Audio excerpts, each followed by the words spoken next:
Ultraman 80, Ultraman 80, he came to us from the start. 君は誰かを愛しているか、それは生きてることなんだ。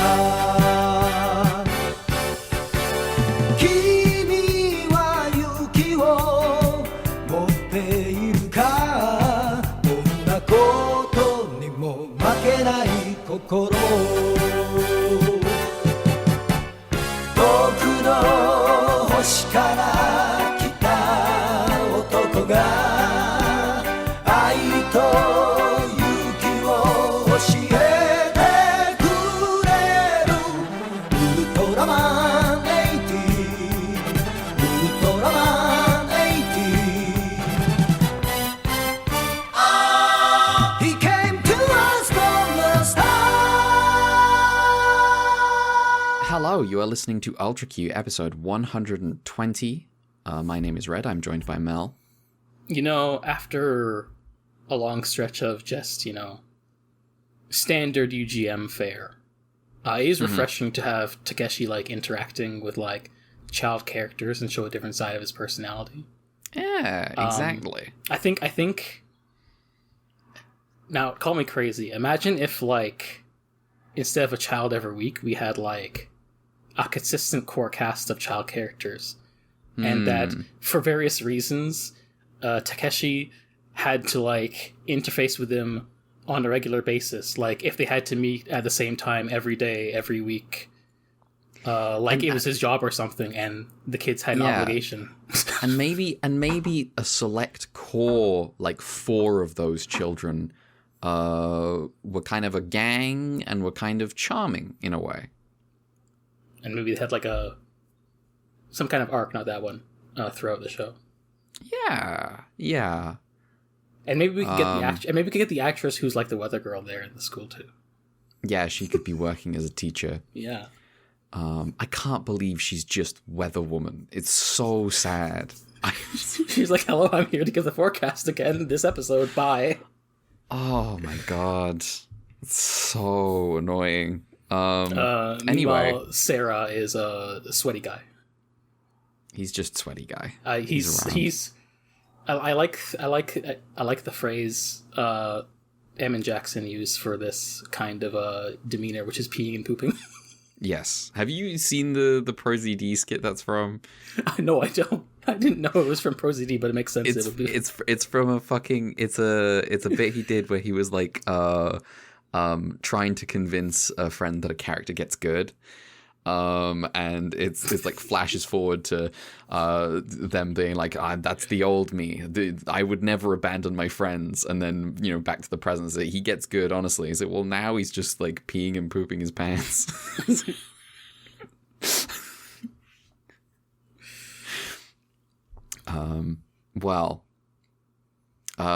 We have 3 episodes of Ultraman 80 to talk about today.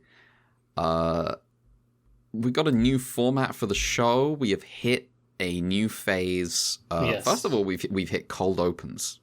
Yeah, it's weird. I had to be was my file glitched? Yeah, did I? And miss no, something? the episode they just changed the structure of the show itself. And I was if only they could do that in meaningful ways. Yeah. They could make the show good. Anyway, I obviously have a little bit of write-up of this. It's not much, obviously, because it's not as substantial as they dropped the core concept of the show. But obviously. Do you want to do it before we cover the episodes or after? I was gonna do it episode 30 because that's when the actual transition. No, episode 31 because that's when the actual transition happens. Yeah, episode 30 sense. Is still the quote-unquote UGM arc. Yeah, that makes sense. Okay, we can hit episode 30 right at the top here, and then we'll talk a little bit about a reformat, a restructuring of the show. Episode 30, the finale of the UGM arc, is called The Friend Who Disappeared in the Desert, featuring Zatan Silva. All sorts of shenanigans are going on at UGM. Shenanigans that point to only one conclusion: there must be a spy. Meanwhile, Sarah reunites with an old friend from school. What was that, sorry? The Cold War is still happening. The Cold War is still happening. Meanwhile, Sarah reunites with an old friend from school who went missing in the desert not long ago and who doesn't remember the facts about a marathon they ran together. Odd. Takeshi finds physical proof of sabotage, being a machine that was making his plane crash, and he starts investigating Sarah's old friend, even as everyone tells him that's ridiculous. Sarah himself insists his old friend could never be a spy. He stuck up for him when other kids bullied him for his weight and even taught him how to swim. He did go missing in the desert not long ago, and Takeshi is like, now hold on a minute. He went missing in the desert? His investigation continues, and eventually he turns up two crucial pieces of evidence. First, during a security scan, Sarah's old friend didn't have any bones. You know, humans got bones. Yeah, it's one of those things where, like, it's very visible on screen when they walk past the scan, but because the guys who were supposed to watch took a phone call, he just missed it. He's like, oh, wait, did something weird happen? Anyway, not going to question it. Yeah. No bones. Takeshi is like, oh my god, they must be alien Zatan. And second piece of evidence, when UGM confront Sarah's friend, with Sarah there, Takeshi tells Sarah the truth about his friend going missing in the desert. He died there. This is an alien posing as your friend. Sarah is immediately taken hostage. Takeshi manages to sneak up on the Zatans and evaporate one of them. Then Sarah grabs the gun and shoots the Zatan that was disguised as his friend, but not before the Zatan can deploy the giant kaiju, Zatan Silver. Zatan Silver is really hard to destroy until Ultraman 80 kicks a little hole in it and reveals that Zatan Silver is a robot. Ultraman freezes the inner mechanisms and then destroys Zatan Silver, no problem. Takeshi goes to see Sarah, who has avenged his friend and is now in mourning. He has these like flower-framed flashbacks and vows to protect his memory. The end. Sarah being like, no, I'm pretty sure Sugimoto liked dried persimmons, but I guess if he liked anglerfish, that's fine too. That is exactly what happened. He's like, oh, he must be remembering things wrong. That's so weird. Yeah, I'm like, I'm alright with this episode. I feel like I just weirdly tapped out on the UGM arc in a way that maybe is uncharacteristic of me. Where I'm just kind of like, I just don't care. Like, I feel like this is all right. It's just, I guess, maybe yeah. I don't know. You know what? I will attempt to justify this episode's existence. I think this episode you're allowed to be the one person defending it for once, because I feel like I'm usually the one being the devil's advocate. So this episode is like, I think maybe the first time that we've had an episode about any of the like new UGM guys that I've had any kind of I've cared about at all. I think the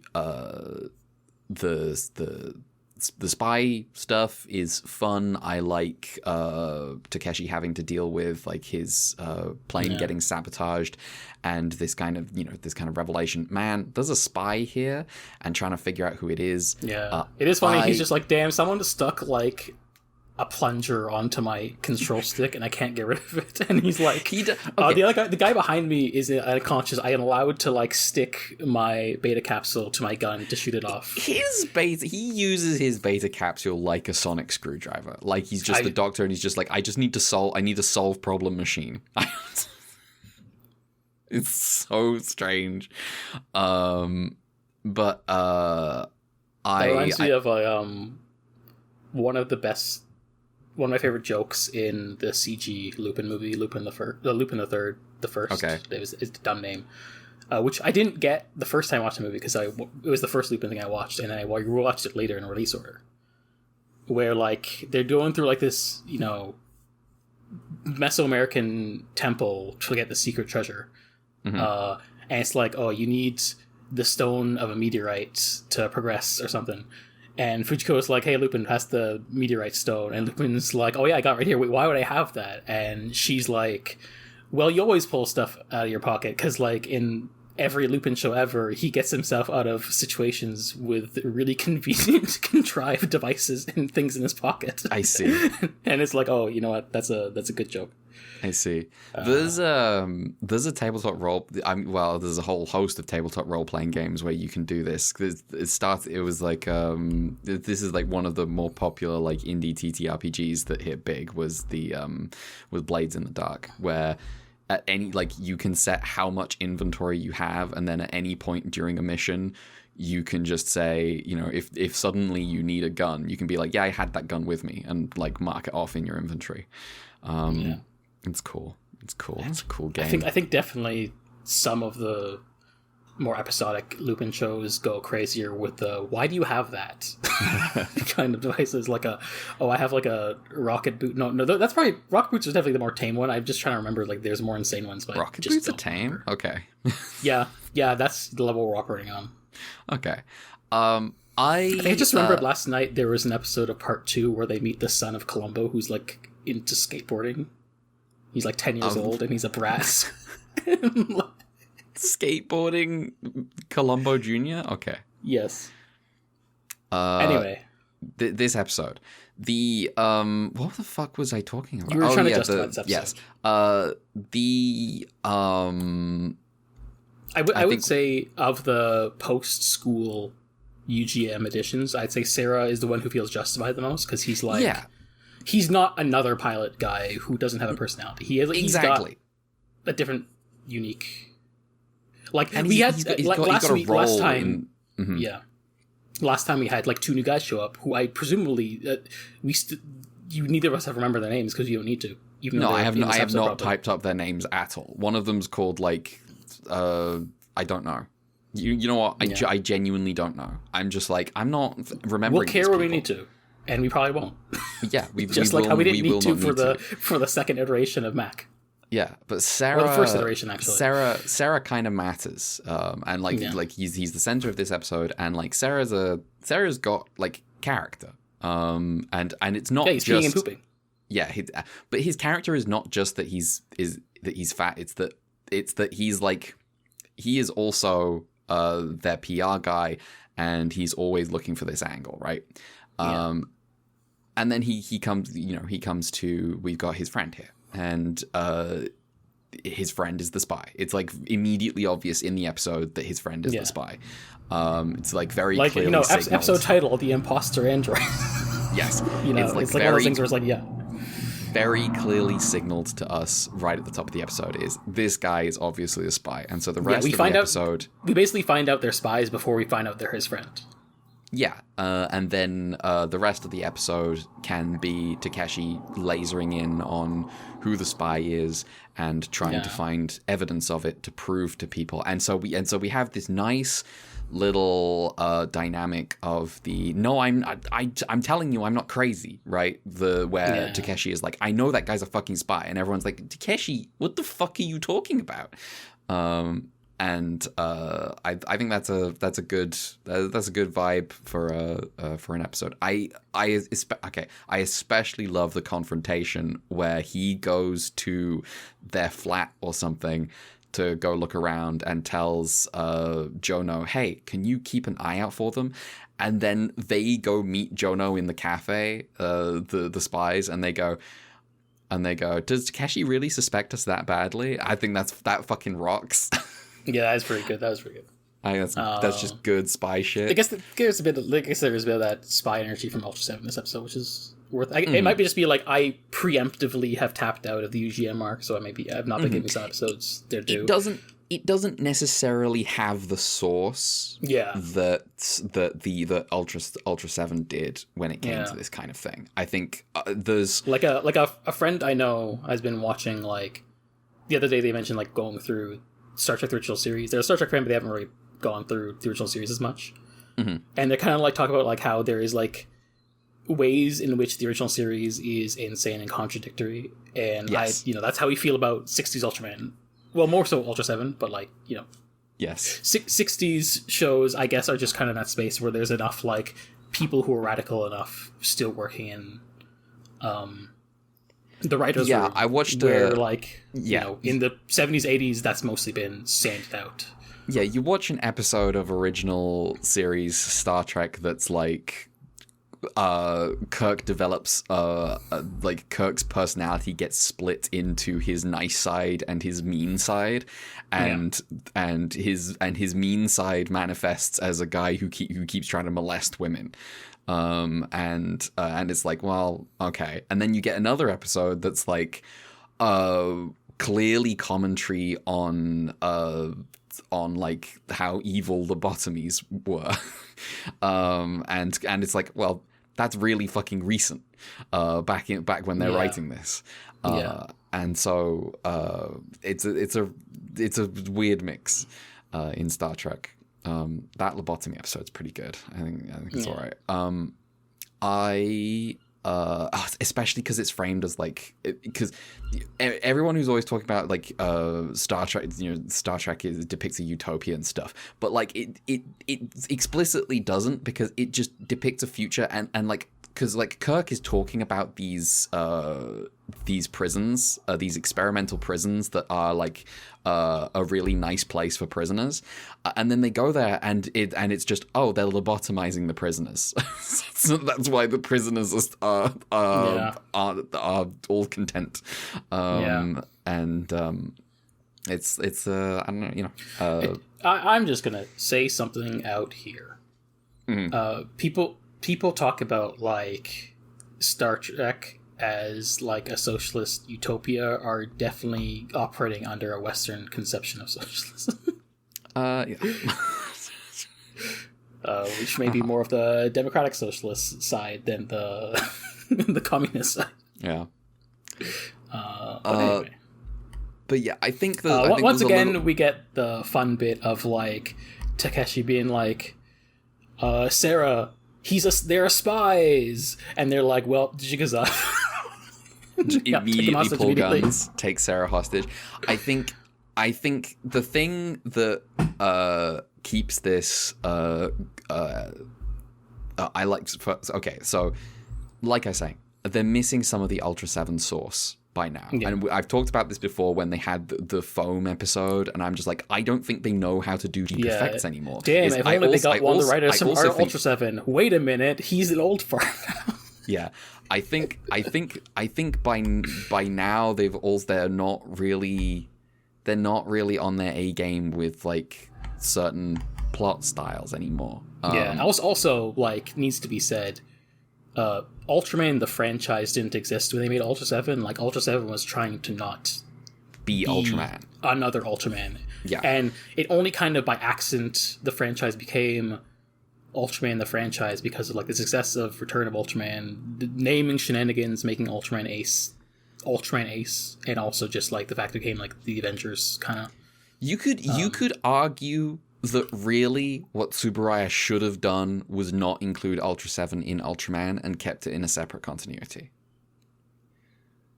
That would have. Let me tell you what the concept of Heisei Ultra 7 is. Okay. Yeah, well, cool.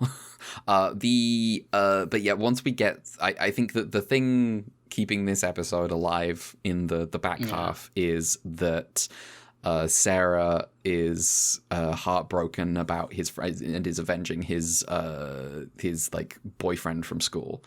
The guy he had a massive crush on anyway. Yeah. The flashback framed by flowers is just like, okay. Yeah. I understand, Sarah. Going back to your not about this episode point, I will say at the very least, Ultra 7 being shoehorned into the continuity of Ultraman does at least give us Toxic Yaoi with Gen in Leo. This is true. That is good. The good and the bad. I also like this. Okay, I like giant robots. I just like giant robot when the kaiju turns out to be secretly a robot, and they show us the mechanisms. I did see that, and it's like, oh, it is funny that it's like also like more organic looking. So like the fact it's a robot is a reveal, so that's kind of fun. Yeah. They reveal it's a robot, and I'm like, oh, cool, a robot. The show has a few cool robots, and that's cool. It's got that one very cool robot from like episode 4 or something. Yeah. which ruled. Who made this episode? I'm gonna have to look that up, aren't I? Yeah, I forgot to do the writer stuff because Brad's doing fighting games. I also just completely forgot. Ultraman. I'll do mine. 80 episode. Special effects director is Kazuo Sagawa. Suit actor for both Alien Zatan and Zatan Silver is Akira Hori. And the human forms of the Alien Zatan are Kengo Maki, who plays the reporter Tsuchiyama, and Kazuo Otani, who plays the photographer Aoki. Nice. The episode is directed by Noriaki Yuasa and written by Bunzo Wakatsuki. Classic names from this series. Well, I mean, yeah. Bunzo Wakatsuki goes Bunzo's back been a around ways. a while. Yes, he's been kicking around for a while. Do we have Bunzo anything? Wakatsuki's been writing Ultraman for a while. That's why.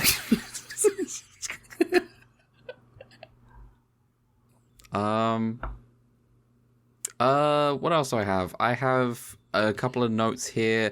I really liked the bubbling special effect on the silver gull when it gets sabotaged. Yeah, that was cool. Like the metal gets. It reminded me of SDF Macross ships blowing up, right? Yeah. Also, it reminds me right just now, like when we had like the weird pulsating. A different kind of effect, obviously, because like organic, but like pulsating effect of Gavidon and Kingstron. Oh yeah. There's a bomb in this that's just goop. They just drop goop on the kaiju and it doesn't work. And the extent of my note on this is the non-stick pan kaiju. And yeah, nice. The sonic screwdriver, flower frame, flashback. That's the end of my notes. So are we done talking about this episode? Yeah. Yeah. I'm like this one's. Oh, now, this is not the best episode of this week. No, because one of these episodes this week, I'm a very big fan of. I actually did like one of these episodes this week. Yeah. Was it the third one? It's probably the same episode. Yeah, it was the third one. Yeah, it's fucking sick. Yeah. Well, we can move Finally on. some good food. Finally some good food. But before that. We need to know a little something about this new old format that they have established. Yeah. Mel, what's going on? Yeah, so we have exited the UGM arc. And we're now in what at least the Ultraman Wiki calls the children arc. Which maybe you could name it something else, but also it's a fan nickname, so what can you do? So yeah, once would it, as you mentioned, the UGM retool made the ratings drop. So they're gonna change the show again. Because it fucking sucks. Yeah. So now we're gonna go back to a familiar staple that worked in the 70s, which is a child of the week, because Taro was successful, I guess. Also, the hard sci-fi angle they tried to do for the UGM arc made it less approachable to younger audiences. So they tried to do a hard sci-fi angle on the UGM arc? Is that true? Well, that was their goal, and I guess it's like... if we're comparing the UGM arc to, like, 70s Ultraman, it definitely is more, like, in the 60s Return of Ultraman style of episode than, like, the 70s, like, Ace. I'm thinking about it. We did have that episode, that kind of, like, almost 50s sci-fi feeling episode where they went to go... destroy the incoming. They went with all the world's nukes to go destroy the planet, the comet, or something. Like I definitely feel like there is like there was more of an attempt to go back to like the 60s sci-fi angle of the franchise. It's just like how successfully did they actually do it? It's a good question. But I definitely felt it was more like that than like the stuff we got in like Taro and Ace. It's interesting because I feel like the third episode in this batch is like the most sci-fi that this show has been in a while. Oh, is it? Well, is it? Oh, we'll get to it. The computer that's just trying to complete its final program. Yeah. Also, for whatever reason, as we said, instead of like doing the title card to the OP, we get the title card, a cold open, and then the OP. Yeah. Which is weird. We haven't had that yet on Ultraman. Yeah. Like, obviously, in like the modern shows, we have a cold open. But Did we used to get a cold open on Ultra Q? Ultra Q was weird because we got like the Ultra Q card, and then it technically is a cold open, but also it's like kind of different because like, you know, the Ultra Q opening comes over top of footage rather than it being a dedicated Yes, open scene. that's right. That's what happened. And we have the narrator going like, for the next 30 minutes, blah blah blah blah blah. Yeah. Man, Ultra Q's so cool. Yeah. And the show. Yeah. That movie's coming up soon. Sooner than we anticipated. Good. Well, I mean, I guess it took us like 3 years, but it's coming in relative to the current timeline. Yeah. It's pretty close. We have a few more months. The point is, it's remarkable that we've been making a podcast for years. Yes. It's strange to think about, actually. Yeah. Statistically, I imagine most podcasts don't last this long. No. We've got over 100 episodes. We're in like the top 5%. We have over 100 mainline episodes and also approaching 200 other bullshit. We got to be in like the top. Yeah, absolutely. Most podcasts get like, I would say about 80% of podcasts get about like 7 episodes. There's probably like some that get like a 2. Yeah.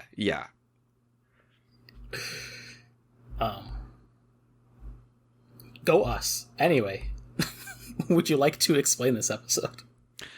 Yeah, so episode 31 is called The Monster Seeds Has Flown. I suspect that's the title in my thing, but that's not grammatically correct. Ultraman 80, episode 31, The Monster Seed Flies. That's a much better title. New old format weekly children have returned. Oh yeah, this episode is featuring Kaiju Zola. New old format, weekly children have returned. Last week, Takeshi saved Mariko from getting hit by a car. Off screen. Well, yeah, I guess we take a flashback to it. We do get a very quick flashback. A flashback so quick that I thought it was happening in the present. I was like, he saved another child. I also like rewatched the cold open because I was very confused what was happening. He saved a second little girl the moment after one thanked him for saving her. Yeah. Anyway, she starts calling him Big Brother and hanging around with him a lot. Mariko is a young girl whose father is dead and whose mother is in hospital, dying of a broken heart. Mariko tends to a small flower garden. Disease. Yeah, anime disease. Mariko tends to a small flower garden. Well, you say anime disease. I have referred to it later in this episode description by a different name. Mariko tends to a small flower garden as an abandoned house and believes that if she manages to grow these flowers and presents them to her mother, then that will cure her Padme Amidala disease. One night, a strange seed floats down from space and lands in the soil of Mariko's flower garden. It grows into a funny little plant and eats a passing sparrow. Next time Takeshi visits, he finds the strange alien-looking plant, and Mariko stops him from shooting it. He doesn't have the heart to ruin her dreams, so he leaves the plant alone. UGM starts picking up strange alien readings and sends Takeshi and another officer, who I will not name, to investigate. They find the alien plant, which has grown even bigger and more funny-looking, and Takeshi stops the other officer from shooting it. Takeshi says, if this turns out to be dangerous, he'll tell Mariko and destroy it himself. UGM leaves cameras behind, and big surprise, it turns out to be dangerous. It moves around in the night, and it consumes oxygen so quickly it's dangerous to approach.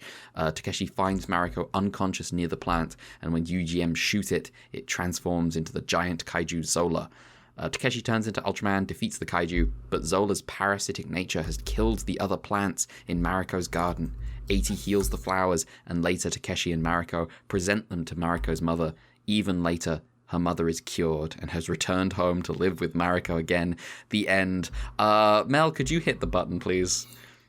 Yes. I believe in medical. Ultraman, thank you!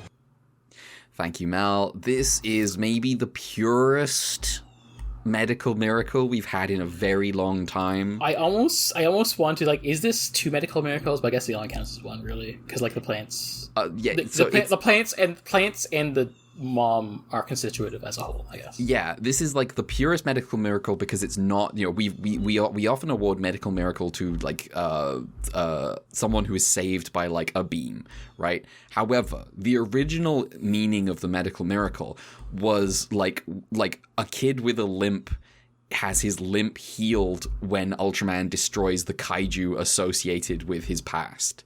And so now we have here a pure miracle where a woman is healed not from any kind of direct, not because of magic, but because of flowers brought to her hospital room, and she's better. That Ultraman did heal with a beam.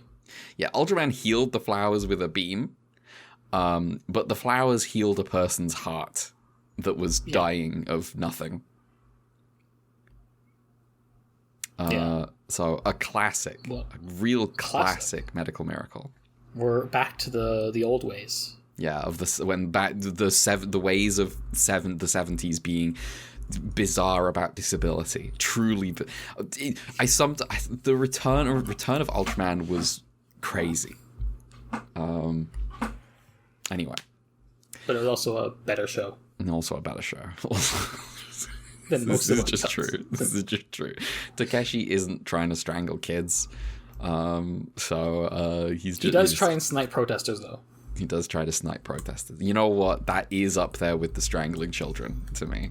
That is up there. It's not as good an episode as when he's like, so you were trying to. It's like, what were you trying to do? Isn't it obvious? I was trying to kill that child. Thank you, Go. This episode is a little unremarkable to me. Yeah. Pretty stock. There's a plant. It doesn't even do vampirism. Yeah. We have had. There was an episode like this in Leo, except better, I think. There was an episode like this in Taro, but more creative because it wasn't real plants. He was drawing plants on the wall with his friends, and a drawing of a kaiju was coming to life. Also, the first episode of Taro also features him doing a weird thing on a weird plant. That is true. And he has to be like, wait. There have been better plants. We have had much better plants. Did Taro, in fact, later in Taro, had a plant episode where the little girl was using a plant to get revenge on people? I think yes. That was a great episode. Loved that episode. Like she got revenge on her mom, I think. She got revenge on her foster mom. On her adopted her rich mother, foster mom. who was rich and who was offloading childcare to her maid. Yes, man. And they had the whole conversation between the boy in that series and his older sister. The argument over, it wasn't actually an argument with his older sister. It was an argument with like a woman who was a member of the team, maybe. And it was an argument about whether they had sympathy for the girl's real, like, biological mother or not. Right, yeah, because the sister was away that episode for some reason, and so they got a woman on the team to be a substitute sister for the episode. We're piecing together the episode. We're piecing it together. It's been a while since we watched Arrow. Yeah, it's been. The point is, it's been about a year, actually. To be honest, we have had much more in a year we will not be able to piece together this episode. We've had much more remarkable episodes revolving around little girls and plants. I bet that most of what we recall from this series will be the first month of it. And then just a general sense of malaise that was deeply memorable. I'm like, she's like, Takeshi being like like having no intention of looking into this strange plant that has emerged in the garden is such a bizarre decision. And like I think again, like the Leo episode, I think handled better. Like again, was like seems like a problem, but also have conflicted feelings about it. And then you have Dan on his ass being like, "You gotta do something about this shit, loser." Yeah. This is one of those episodes where I'm like, well, the protagonist should not still have his job at the end of this. Many such cases, including several from Ace. But I think the plant itself is, I like that it just grabbing the sparrow out of the sky. I think that's kind of fun. But I think otherwise it's not. I don't care. It's perfunctory. Yeah. Let me have a look at who made this. It's gonna be a shame when we get to like shorter seasons that if they have perfunctory episodes. That's true. I mean, perfunctory can be. We'll be getting standalone episodes in shorter seasons, and I bet some of those standalone episodes will be fantastic. I mean, perfunctory is in like there's like going through the motions, nothing really exceptional. Yeah. When it's like you have less, at least in like a 50 episode show, you have a lot of runway to do lots of different episodes. Mm-hmm. So this episode is directed by Toru Toyama and written by Bunpei Ai. Both names we recognize, I believe. Yeah. Mel, your stuff. Koichi Takano and Akira Hori once again in the Zora suit. Or Zola suit, whatever. 4 kids, One Piece dub voice. Cool. Yeah, I'm like whatever on this episode. Yeah. But that's okay. I'll just talk about the good episode. Because there's a great episode this week. I'm a big fan of this one. Episode 32, The Monster Ship in the Dark Ocean, featuring Barrack Ship. New child. Akira seems to love to play with model boats, and his dad is a captain of a merchant ship. His dad is away on his last voyage. He's 2 days from retirement, and hopefully nothing bad happens. Yeah, like a giant shark attacking and sinking the ship, and then suddenly an alien out of nowhere comes up and is like, "Oh, I'm also here." Yes. He's 2 days from retirement. Hopefully nothing bad happens. However, bad things are happening. Ships are mysteriously sinking, and everyone at UGM is like, "Oh, it's just like the Bermuda Triangle." And it takes Takeshi saying, "I think it might be something else," before everyone comes to the conclusion that it might be a kaiju. What's more, the sinkings seem to have a route. Perhaps the kaiju has a destination. Anyway, don't worry, Akira says to Takeshi, UGM will protect your dad. On patrol, Takeshi's silver gull stops in midair as though pulled by something, and he ejects before it crashes into the water. Nearby, Akira's dad gets pulled in by what appears to be a giant ball of ships, as though there were a giant magnet at its center, maybe. Akira's dad goes down with the ship, and Akira is really mad at Takeshi for lying to him about protecting his dad.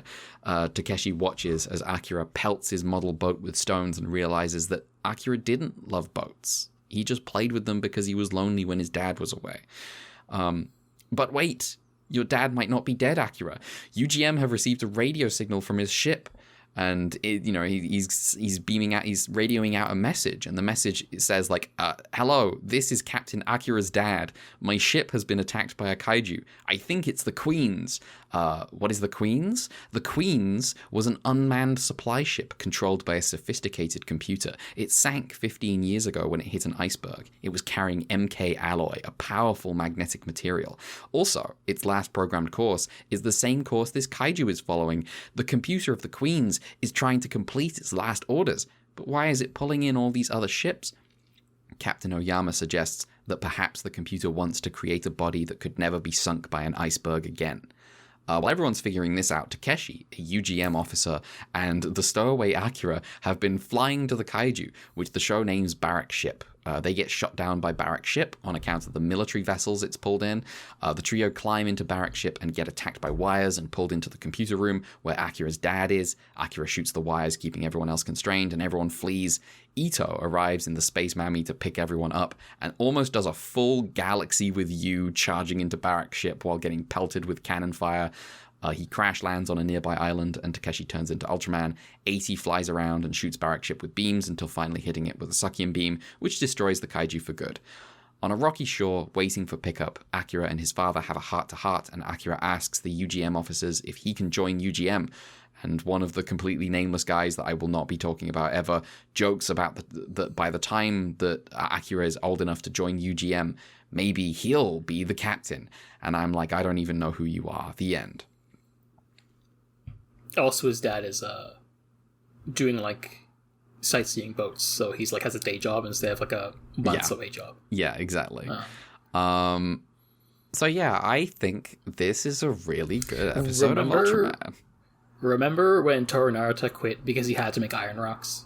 And I'm sat there like, this is your best work, bro. I don't know what you're talking about. No, excuse you. His best work is Dinosaur Tank. His best work is Dinosaur Tank. That is true. He's rolling over in his grave right now. I'm a huge fan of Barrack's ship. Yeah. Barrack's ship is so cool. I knew you would lock in on this guy, and of course I did too. It's cool. Yeah. I'm like the moment the kaiju is nautical, I'm like, oh, hang on, this one's cool. He's also like not a being in the traditional sense. It's like a mass of shipwrecks, which is wild. Yeah, it's a sci-fi ghost ship. It's really good. Ghost ships amalgamated. Yes, yes. That needs to be said. I think this kaiju's whole backstory is really cool, evocative, and very good for like a sci-fi show about, you know, a computer gone wild, except it's not about a computer gone wild, really. It's a computer just doing what it's supposed to, just a little later than everyone expected. And it's just got this one little aspect to it where Captain Aoyama is like, maybe the computer's gone insane, where it's just pulling in ships the computer's got trauma about icebergs. And I like the, you know, Akira gets to do stuff as a Kid of the Week. He is so, like, him just stowing away on the ship and getting involved is, like, so much more of the energy I want from, like, a kid involved in Ultraman. All, you know, like Jiro getting himself into trouble. Yeah, but also, like, him actually having a role in, like, freeing the adults from, like, the wire mass. Yeah. Stuff like that. And just like, oh yeah, the fact that like this is not conventional kaiju, they board one of the ships. Yes, cool. And have this incredible shot where they've just angled the camera to make it look like they're going and they're just walking up some stairs. It's so good. Yes. Yeah. Classic. We have no money shot. Yeah.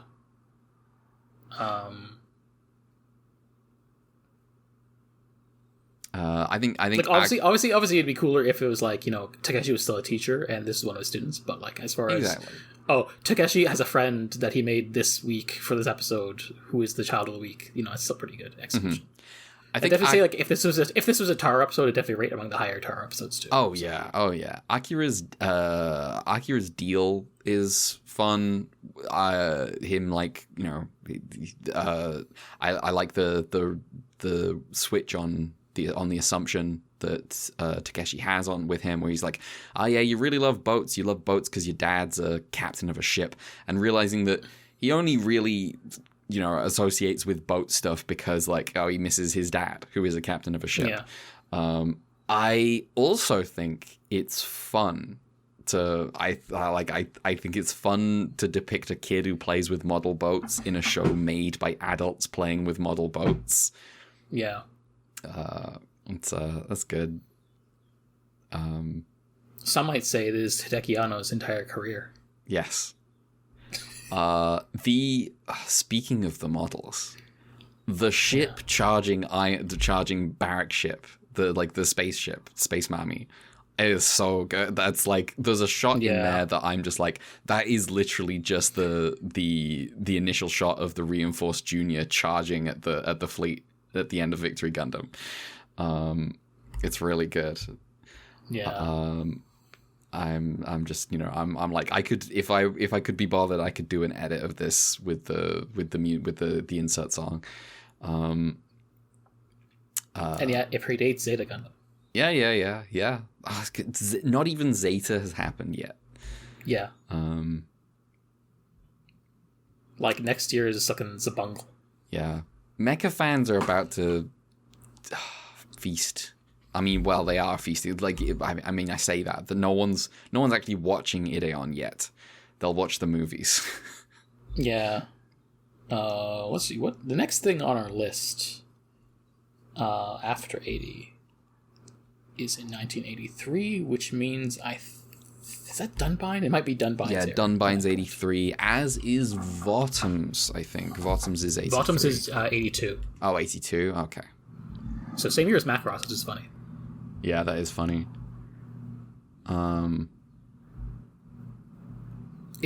no, I have. I'm looking here. Votom's original run, 1980, April 1st, 1983 through to 1984. Oh, okay, I was wrong.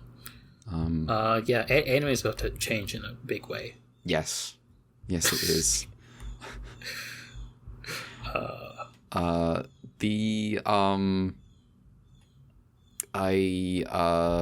What else is there going on in this episode? Takeshi's the fact that his dad isn't dead is like it would feel like a cop out elsewhere, but I think it being like they have to go in there and rescue him is like pretty good. Yeah, like if it was just like, oh, they fought the kaiju and the day was saved. Mm-hmm. And he was fine, that'd be a cop-out. But like the fact that like there was an operation involved, and like his son Akira plays a role in saving his dad. That's, it's good. It's the execution, especially because like when he's like, "Oh man, I am one day from the end of retirement. I hope nothing bad happens," and then something bad happens immediately. They're both literally talking to each other, like, "Hey, what if we get got by those mysterious happenings that are going on?" And he's like, "No, to us? No. Are you joking? No, never." It's so good, classic. Like I said in the show, I do think it's funny that everyone is like, wow, it's just like the Bermuda Triangle, and Takeshi has to remind everyone that they're in a show that has kaiju in it, and they're like, oh right, yeah, it's probably a kaiju. Yeah, but then it's not actually a kaiju; it's something else. That is a fun twist, actually. Yeah. I mean, it's a kaiju. Kaiju is the state of mind. Like kaiju is a state of mind. Yeah, like, Ayo being like, oh yeah, so Omega's a kaiju, right?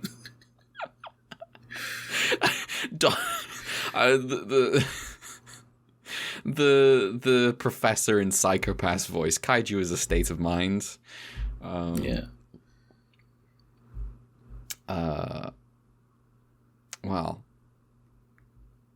what else is there to say about this episode? Imagine if, like, the Spacian beam worked like the Psychopath's guns.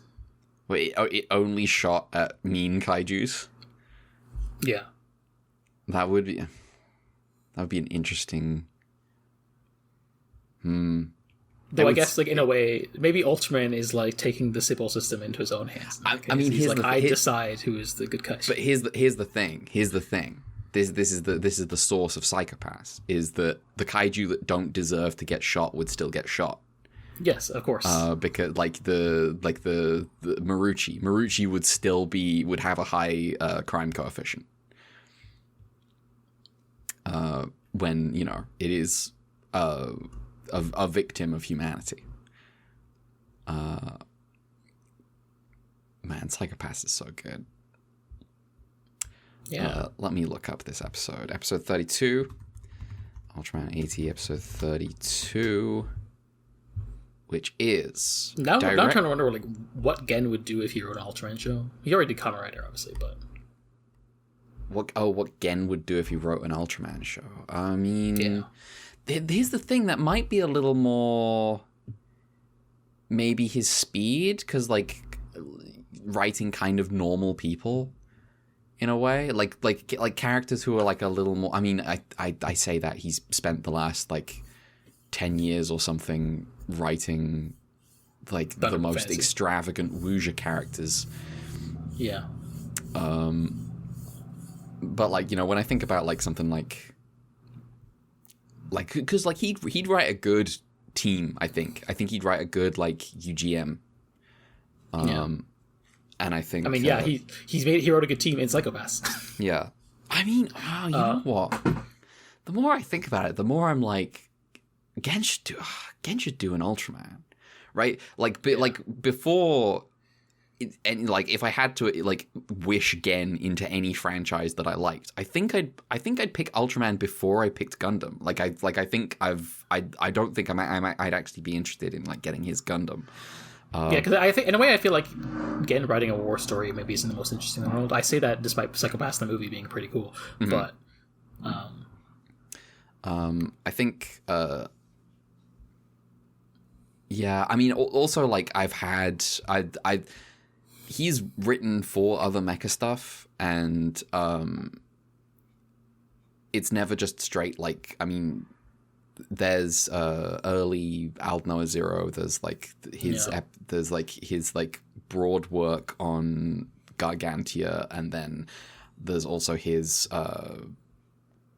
Obsolete, which is like the 10-minute episode show, like the web series. Yeah.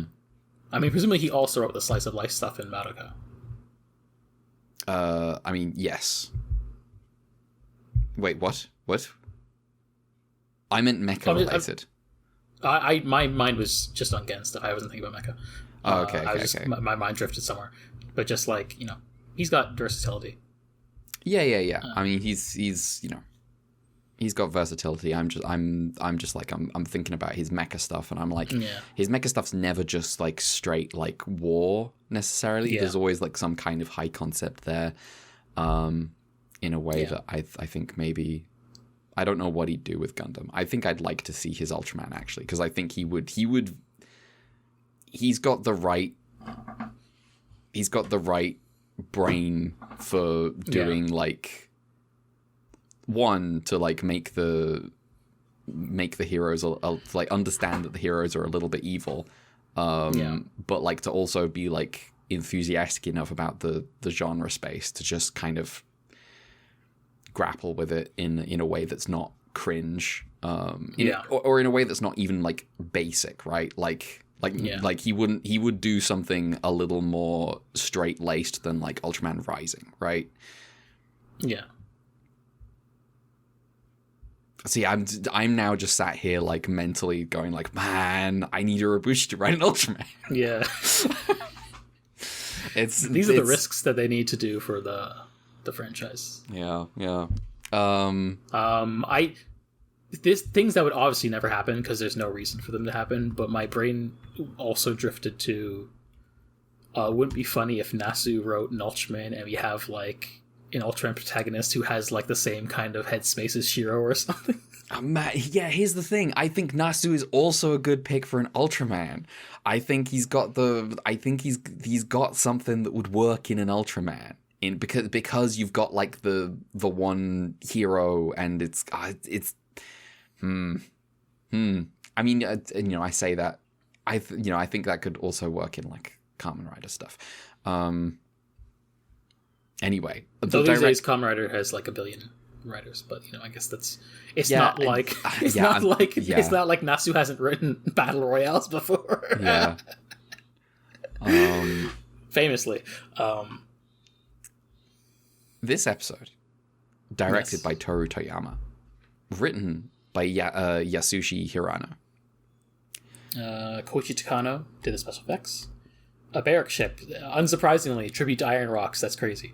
Hell yeah. Also, specifically, it was designed with the intention of it'd probably be interfacing more with the doll of Ultraman 80, which is what happens in the episode. You get more love. 80 with the flying doll interacting with it more than 80 in a suit. A lot of the shots of 80 in a suit are like the barrack ship is off screen. Yes.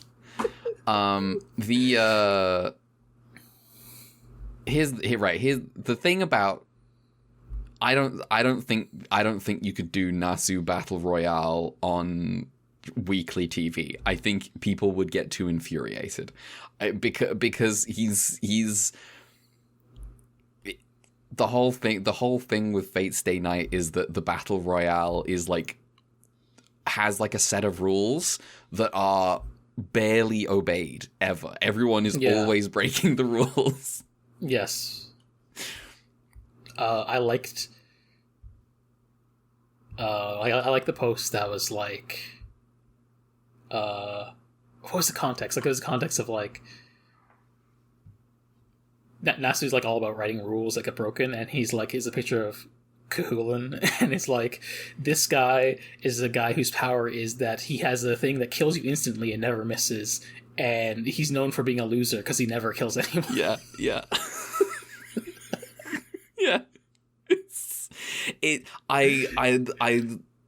used to drive me crazy, and then I grew up and realized that the whole dynamic of it, where it's like a bunch of wizards trying to create this rule set and then enforce it, and it never quite working because they're dealing with magic, is I think is really cool. Yeah. I also wonder how he'd write Ultraman if, like, he obviously, I think, works more in the space of, like, again, magic and fantasy. And so I do wonder if, like, he would go that direction, which would be an interesting angle to go for Ultraman, like a fantasy-themed Ultraman. Or if he'd just, like, do his own interpretation of sci-fi.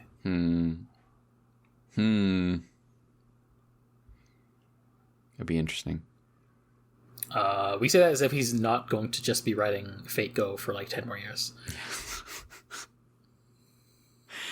Nasu fans will need they need help. He's just if people don't get the fucking the second half of the Tsukihime remake, there will be worldwide revolution. It is funny that he was like, when Tsukihime remake came out, he was like, yeah, I accidentally spent 10 years on Fate Go, and I had to realize, I need to lock in and just actually put out Tsukihime remake. We listen, we all have those weeks where we realize that we haven't done anything for ages, and then we do loads, and then we just go back to sleep. And we go like, we'll do the rest tomorrow, and then we do not do that. I hope they fucking put Tsukihime remake on Steam already at some point. Is it not? I don't think it is. Like, Mahoyo and both Fate are on Steam, but the Tsukihime remake isn't on Steam. No, I don't think it is. I think it's only on Switch and PS4. Maybe it's a little too. Because there's some stuff you can't get around in the story of Tsuki. I don't know how much of it's being rewritten, so well, it's not an eroge anymore. So,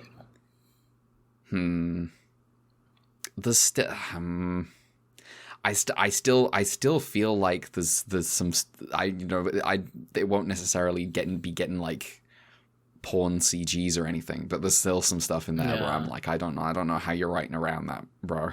Yeah. Good question. One day I'll find out. Yeah, one day. But not today.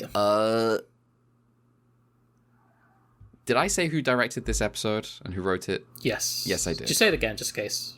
I've already closed the window. Okay. It's gone now. I'm pretty sure you said it, because I said my stuff after yours. So. Yeah. Well, it's a good episode.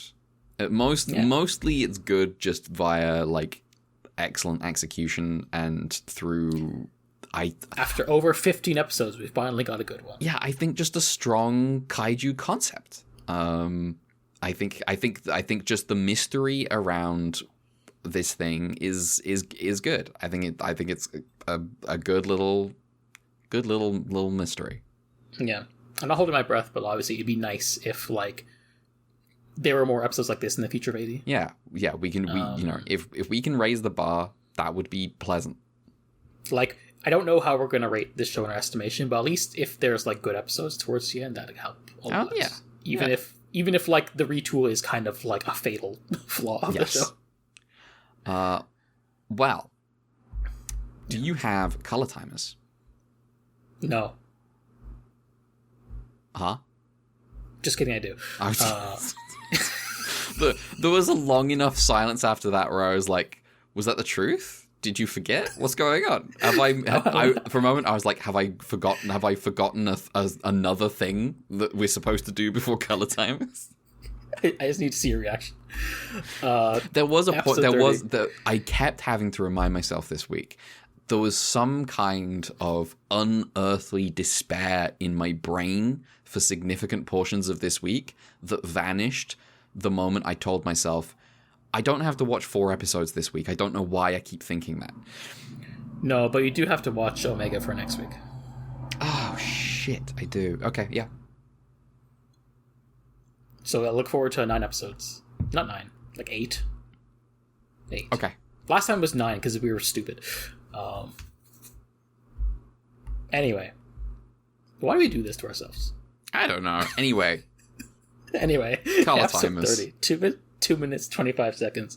Episode 31, 3 minutes, 8 seconds. Episode 32, 1 minute, 29 seconds. What do you know? The best episode is the one with the best color timer ranking. Yeah, you just put Ultraman in the show last. If that episode had concluded with Ito and his buddy like ejecting from the spaceship and just throwing it at the kaiju, and that's what did it, because they talked about a solution, right, where it's like Oyama's like, if it's not pulling in the spaceship because the space mammy, because it's like if it pulled in, it's too heavy. It's purposely avoiding pulling it in because it would sink. And so Ito's like, well then, that's a solution to the problem. And then they take too much fire and they have to crash somewhere else instead of going the full Ikutsu, Mono, IE, etc. Anyway, we're done talking about Ultraman. They said the medical miracle counter is at 23. The medical miracle counter is at 23. We are done talking about Ultraman. Yeah. You can join us after this little break. We'll be talking about anything else. Cue the Karakano music.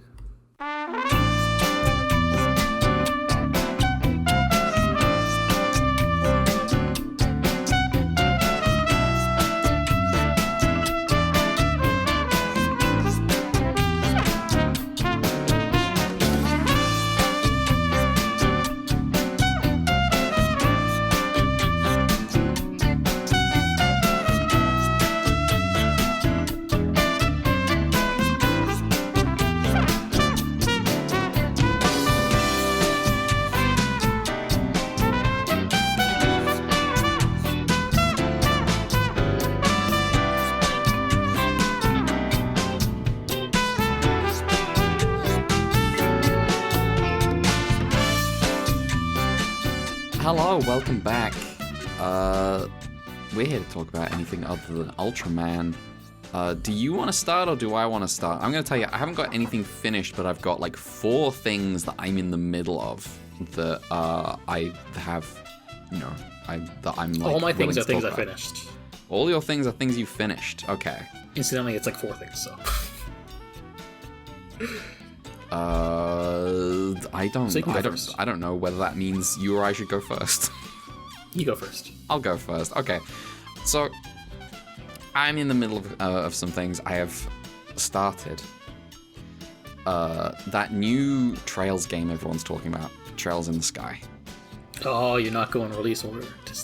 I'm playing that original Trails in the Sky. Oh. Okay, so you got me. Yeah, exactly. I should have trusted that you would have been like me. I simply think that the original Trails in the Sky looks so good. I can't like every time I've seen any comparison with the remake, I'm like, there is no way in hell I would ever play this remake. This looks awful. Yeah, I don't know when I'm going to do the Trails journey, but I'm definitely I'm going to play the original trilogy and probably Crossbell and probably see how I feel about actually doing anything else after. So the main thing that I keep being told by my Trails friend is that the original trilogy is more like a duology and then a bonus third game. Yes, that's how I understand as well. Yeah, and like that duology is like really one video game split into two parts, essentially.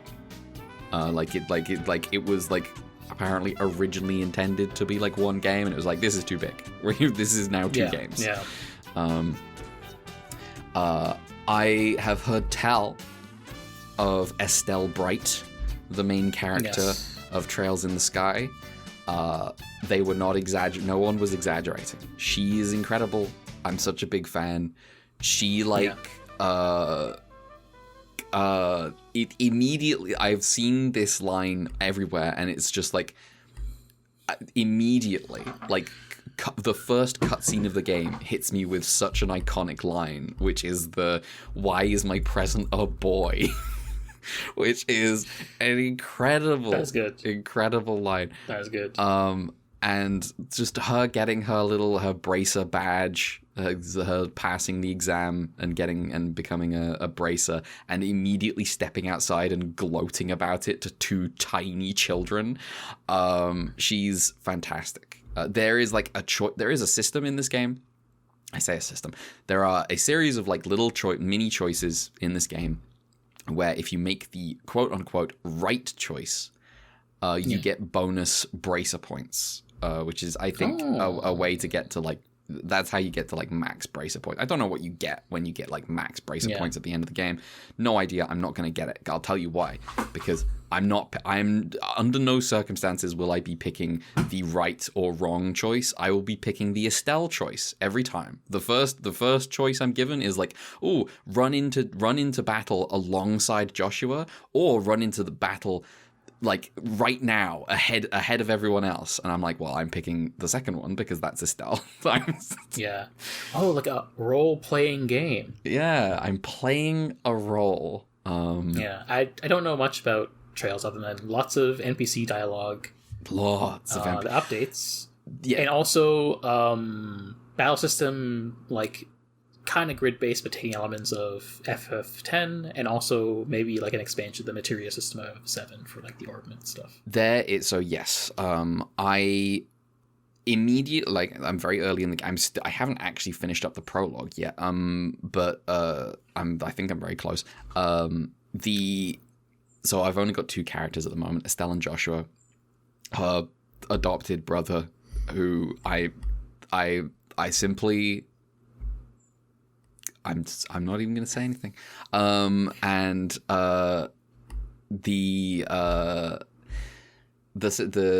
enjoy the combat. I've set it to hard, which I don't know if that's actually been a sensible decision, but it is. The combat's been a bit of a challenge so far. I'm happy with that. And the real thing is you've got the turn order up on the left, and like some of the turns you get bonuses, and you've got a tension meter basically. And if you fill that up, you get like an ultimate move that you can, you get a limit break, and you can hit that button at any time during combat and steal a turn, right? Yeah. It's like, it doesn't matter if you're in a turn, all right? That's a real-time element. And so you can use this to steal bonuses from people, but also you can like, because different moves you have like different amounts of time, like arts, which is magic, will give you like you'll have a prep turn, and then it will present like the turn in the turn order that you'll go, that'll actually trigger, and so you can use that to grab bonuses from enemies as well, that kind of thing. So I'm looking forward to that a lot. Another thing that I've noticed is Estelle is like baseline, like Joshua tends towards a certain crystal type, a certain quartz type for his orbment. Dearest listener, in Trails in the Sky, there has been an orbal revolution, which is the Industrial Revolution, but it's orbs. Yeah. And so he has. This will be us when we get to Ultraman Orb. Yeah, he has a particular type of orb, but Estelle is like you can pick anything for her, and so wow, like a protagonist. But the specific thing is that it's the thing I remember about materia from Final Fantasy VII is yes. If I didn't want to put in loads of time grinding multiple characters so that they all had their own materia, I could just swap materia out between when I swapped characters in and out. However, it was a huge fucking hassle and really annoying.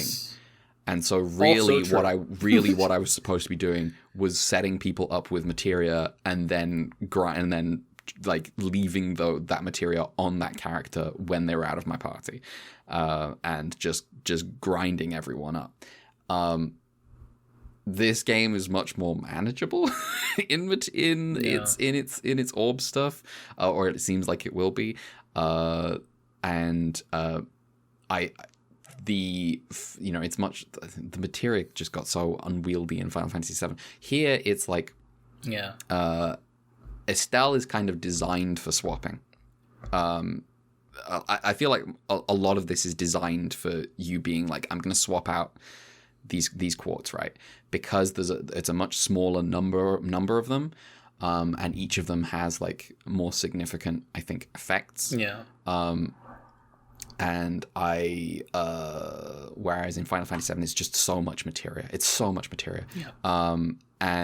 So the other thing I know about Trails in the Sky is that I will not be necessarily like picking out a party for myself. I will have characters will be coming and going, and so having Estelle as like the protagonist who can just swap out whatever quartz you like, means that I can like shape her. Presumably means I can shape her to fit into a new role depending on what characters I've got.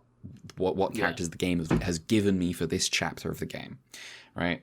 And so I'm very excited for the future. I'm really enjoying. There's a lot of dialogue, but I like it. I made a post on Blue Sky, which was like RPGs that feel like they're apologizing to you for making you do side content versus RPGs where the main character is like, yay, side quests. This is an RPG where the main character is like, yay, side quests. This is your job is to do side quests in Trails in the Sky. And so I just think that creates I think it's a very fun approach to an RPG. Yeah. Just having and like they're semi-timed in a way, like they have like you get like short-term, medium term or long-term quests, and depending on whether you advance the mains, if you advance a tick in the main story, that all those shorten by one stage. So like short-term quests expire, mid-term quests turn to short-term, long-term turn to mid-term. So it like incentivizes you to like do side quest stuff, because otherwise you're going to miss it. I know that there are like secret quests in this game that I don't have a guide for, but I know I have a notes doc that tells me when they're available. So I'm liking Trails in the Sky. I'm looking forward to I do have a tiny concern that maybe I should have just picked normal difficulty. We'll see if that's actually a legitimate concern or not. I think I should probably be fine. I think this is just some early stages. We'll see. I don't have like loads of options, but like for now, Estelle's rocking water and stone, because I'm like she's gonna heal and she's gonna tank for now. I like her being tanky because she's she's trying to get in people's face, and she's got like a taunt ability. So yeah. Yeah. It's a good video game so far. Other things I'm doing. What I got? Okay, I'm in the later stages of JoJo Part 6. Which part? You cut off a second. Part 6, Stone Ocean. Okay, the manga. So, with regrets about my Philistine nature, I have never read JoJo manga. Okay. I understand this is a crime. However, I am simply this deep. I watched the anime. I was watching Part 5 week to week, and I'm now watching Part 6. I'm doing this because I want to read Part 7. Part 7 is cool. Yeah, like that's the one where I'm like, for me, I'm in a weirder spot where like I have read all of JoJo, but also that means I haven't consistently watched the anime, where like I haven't really seen right much of the first season, and I watched half of Stardust Crusaders, but I also watched all of Part 5 and Part 4. Mm-hmm. But also I'm like, well, yeah, I've read it, so I don't need to have seen the anime. Yeah, it's not like I'm a part skipper. I'm like, yeah, I'm maybe one day I'll go back and read some of the JoJo that I like. I don't think I'd read Part 3. I think I'm good. I don't really have like a desire to go watch the second half of Part 3. It's like I have watched Part 3 like week to week, and I see the appeal of that. I enjoyed it much more doing it that way than binging it. It's definitely a show that suits that. I think binging it, it's like, wow, this is like tiring. But I don't think I'd read it. Part 4 is like just kind of the best one. Yeah, it is. My favorites are definitely Part 4 and Part 7. Yeah, Part 7 is the one where people have talked it up enough where I'm like, I'm not watching that. I'm going to read that. I'm just reading that myself. I know David Productions have announced their Part 7 anime now, and in the past week they've teased some of the visual. They've had a teaser trailer. I'm like, I'm just going to read it. I didn't know that there is no it's all just, they're still going through on like official translations. Like the only things available are like fan translations. I'm like, that's fine. That does unfortunately mean that I'm in the situation where I have to pick. I have to like either pick a translation or pick, like I have to pick between batches of stuff. I'm like, oh. Yeah. And like I have to pick whether I read it in black and white or color. I would just go with the black and white. I would probably pick the black and white just because that's how it was. OG. Yeah. I always feel weird about seeing colorized pages of JoJo. Yeah. Anyway, Stone Ocean. Yeah. Is alright. It's sounds like about right. It's like there's a lot of mid in here, unfortunately. Yeah. There's some really good. I really like the fight with the short-term amnesia fight where she can only remember 3 things at a time. I thought that was great. I liked the first confrontation with Poochie, the bad guy. I think the bad guy is really good. I think he's great. Poochie's good. One of the better JoJo, better than the Part 5 bad guy, better than Dio in Part 3, better than. It's funny considering how much Poochie's motivations are tied to Dio. Yeah, but Poochie's cool. It's him. Also, White Snake is a cool stand. White Snake is a cool stand. Like the whole thing of like, oh, you can take away people's elements of the aspects of their soul in a CD form and put them in other people. It's so cool. What I was watching the first few episodes and I was like, yeah, this is okay. And then we got to the bit where early days of Stone Ocean, spoilers. We got to the bit where Whitesnake punched Jotaro, and instead of anything normal happened, 2 CDs came ejected from his head, and I was like, oh, this is why I like JoJo. Yes. Exactly. It's so good. It's like, this isn't fucking normal. So yeah, I've enjoyed that. I feel like we got to like, this is major spoilers for Stone Ocean. I really like okay. The JoJo curse, really cool character named after an artist you don't fucking like. Foo Fighters. Yeah, is so good. Foo Fighters is cool. I don't give a fuck about Foo Fighters the band. Foo Fighters, I'm a big fan of. When she died, big spoilers. And she was like, all those good times I've had, and I'm like, I don't think we got that much of that.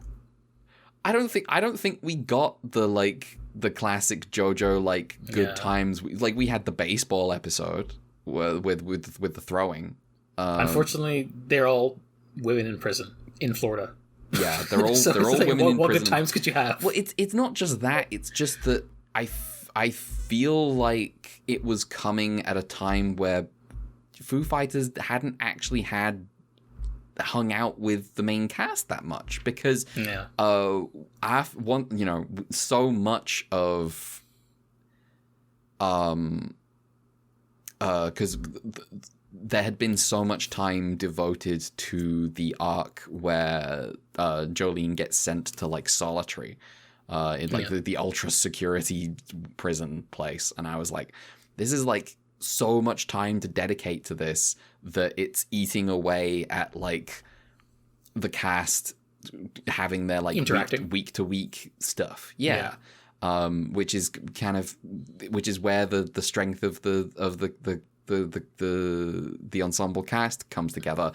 And we just don't have that really here. And so you get to Foo Fighters' death, and I think it's really good. I think Foo Fighters saying Jolene saying we can get your CD, we can make another Foo Fighters, we can make you again. And Foo Fighters being like, you can. It won't be me. Because I'm dying right now. And I thought that was really good. Big fan. And I think like I said, Poochie is just a really cool bad guy.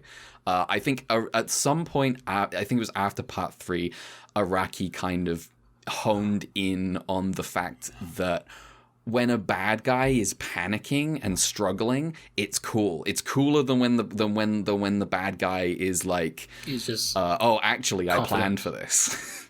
Yeah. It's great when Poochie's like, oh my god, I need to make sure they don't find out my fucking identity. I have to kill Foo Fighters right now. It's great. Yeah.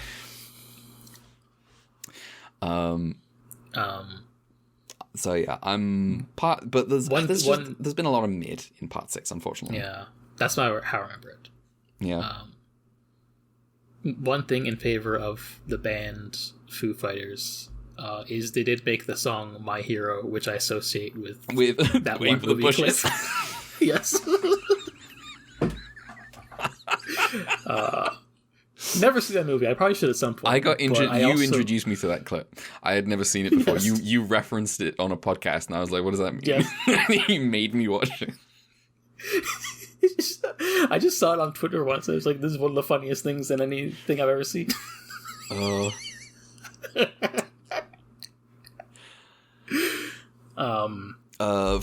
just slip in.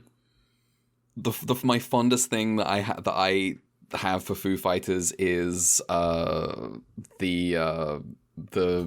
video. There's basically an Ace Combat Zero edit that uses one of their songs that I can't remember the fucking. It's one of their most famous songs, and I can't fucking remember the name of it. Never mind. I'll also just throw in because the subject matter. Haven't brought it up since it started, but I've been keeping up with JoJo Lands consistently, and it's pretty good. It's doing cool things. So I'm curious to see where it goes. Nifty. Other things. Oh yeah, I did the first. I say the first. I did the second because one of them is a tutorial. I'm two cases into Justice for All, Ace Attorney. Yeah. I did the first Franziska von Karma, the first real case. Yes.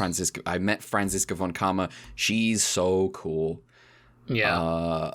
I was like, because, you know, sometimes a fandom posts, you know, it is very enthusiastic about an anime lady, and I'm like, well, of course you are. It's an anime lady.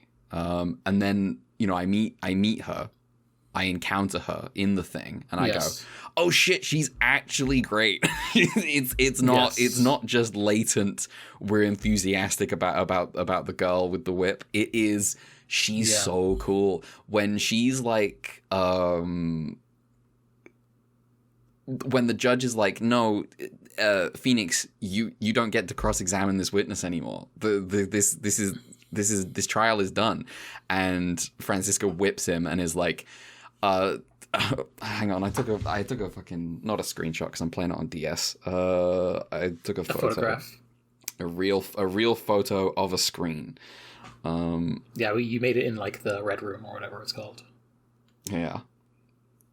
What are they called? Because I feel like Red Room is wrong because it reminds me of Twin Peaks, but I don't know what you mean. Where they develop film. Oh, a dark room. Yeah. Her whipping the thing and saying, as long as you have the will to fight, I will knock you down, Mr. Phoenix, right? I'm like, yeah, let's fucking go. That's right. Yeah. I need to actually go play the first game. Because I never actually did that. It's so funny.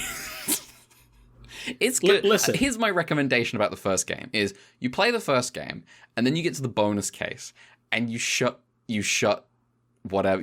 down whatever you're using to play the first Ace Attorney immediately, because it's really bad and it's 8 million years long. And also they made it after the third game. And also they've made it after the third game, and so they're characterizing Edgeworth in a way that's completely incongruous with the game you've just played. They're like, oh, Edgeworth would never do such a thing. And I was like, he did that like 10 minutes ago. Yeah. Yeah. Like I've said, my history of Ace Attorney was informed by me in high school going to EB Games and wanting to try out the series, so I bought what they had. Uh-huh. Yeah. Which meant I played the third game first, and then the second game later. Here's the thing. Ironically, that's much more normal than... That's like playing video games normally. That's why there's a tutorial case in the second game, where you get amnesia. Someone hits you in the head, and you're like, I forgot about that. Yeah, so the guy who did it hits you in the head, and then halfway through the trial, you hit you say objection, and then Phoenix Wright goes, "What is this? That felt so good." I love to point my finger and yell objection. Yeah. I think that first real case in Justice for All is fantastic. Because like it's another run at Maya is incriminated, and you have to defend her. This time it's, you know, locked room murder mystery, and I think it's a really good baby's first locked room murder mystery. I also think Ace Attorney kind of works great when you can see the shape of how it all went down, and it's just like trying to nail down witness testimony. And like having, you know, when you've got the shape of what the mystery is, of what the solution kind of is, the evidence just kind of, you know, going through evidence, you can just be like, oh, I get it. I see how this all fits together. Whereas, you know, I think the weaker ones are where you're relying on like real adventure game logic, just like I have to just hit everything. Yeah. Like when the game logic of designing adventure games is like there is a very specific lock and key, and you have to figure out which key it wants, even if it seems like they're all pointing in the same direction, because you know the answer already. Yeah. Advance of the characters. Yeah. I feel like designing an adventure game would be hard, one very. that I mean, avoids that pitfall. every time I say adventure game logic, like in a disparaging manner, I mean it sympathetically.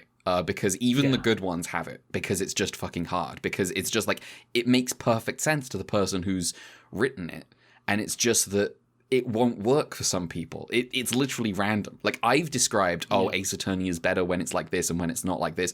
What that means is it's just better for me. It's just that I got it this time, and maybe I just didn't get it another time. It's difficult. That's 3 things. What was my 4th thing? I might be reading a good 40k novel. I didn't know they. I didn't know they could do that. You didn't know they made those. So I started. I've got a funny story behind this one, which is that I started reading Eisenhorn, which is a Dan Abnett novel, which is one of his classics. I started reading Xenos, which is the first Eisenhorn novel. It's about an inquisitor called Eisenhorn. I've read I've read 2 Dan Abnett novels before, 40k novels.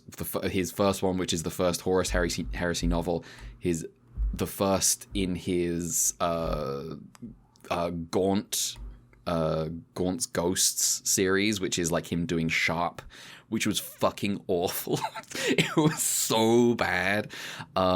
Which was like Colonel Commissar Gaunt, who is like a little more woke than everyone else. He's like a commissar, but he's not evil. And it's like cringe.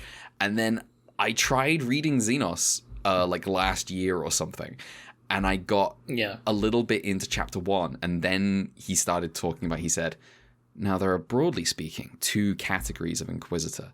The first is, true adherents to the faith, who, are here to exterminate the 3 big threats to humanity. But then there are some among us who are a little more radical, who are mavericks, who can bend the rules in the name of, sustaining the empire. And I put the book down immediately. I closed it immediately. And I was like, no, I'm not reading this bullshit. I can't believe you made another one where, this guy's like wiser than the empire again. And then I tried again, and literally like the next page, he's like, I've heard the arguments. These radicals are heretics. I'm a fascist motherfucker. I'm evil, and I'm here to be evil on page. And I'm like, let's go. This is so much better than the alternative. And so, I've been enjoying Xenos, which is maybe a little too much action here and there, but I'm having a good time. It's a pulpy cop. Is a procedural. It's like police procedural stuff. It's like he's an evil space cop. It's good. And it's all written kind of like, it's all written in first person in the past. So you get like the end of chapter 1 where he's like, that's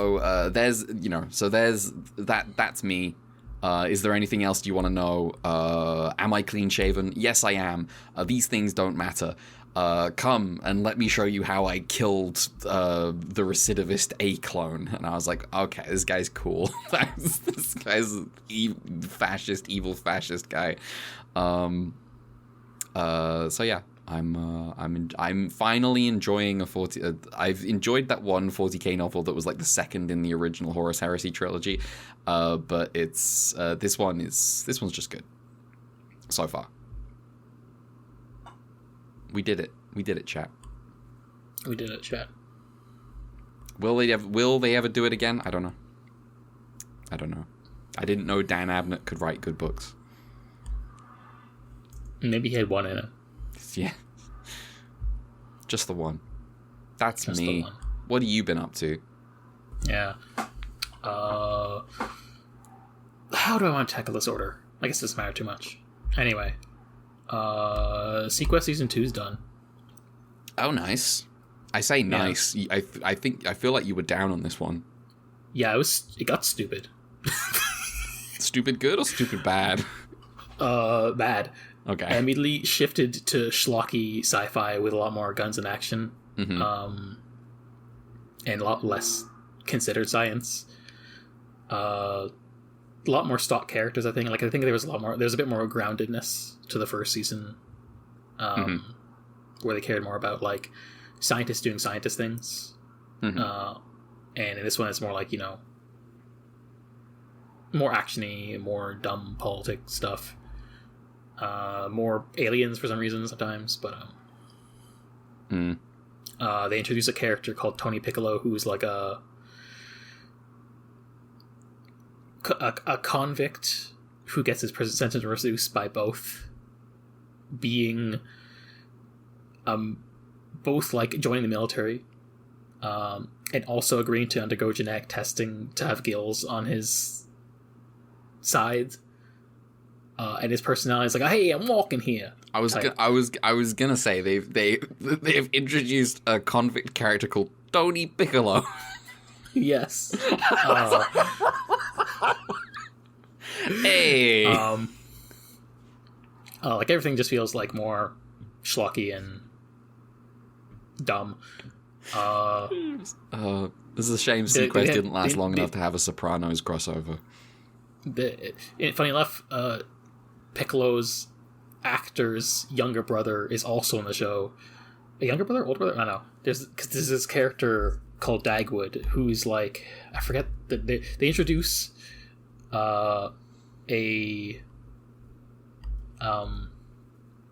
genetically engineered people in the season 2 premiere. Where were they in season 1? Don't ask. Okay. Also, these genetically engineered people are discriminated against, and I forget what they're actually called, but they have like the slur dagger, and whether characters actually think of this as a slur or just like a term of slang for these people depends on the writer of an episode. I see. But and they also look like they like, oh, because they're made of genetically, a mix of different races of people. They have like they're painted with like different patches of like skin color over them. And the main recurring one is a character called Dagwood, who's like the janitor, who works as a janitor on the submarine, the SeaQuest. And he's like presented in a way of like childish innocence, which definitely at times leans into they're doing an autism thing in a way that's not good. And not in the way that season 1 did it. No. Also, I'm going to spoil the last episode. Everyone dies, basically, on another planet, because that's why. Huh?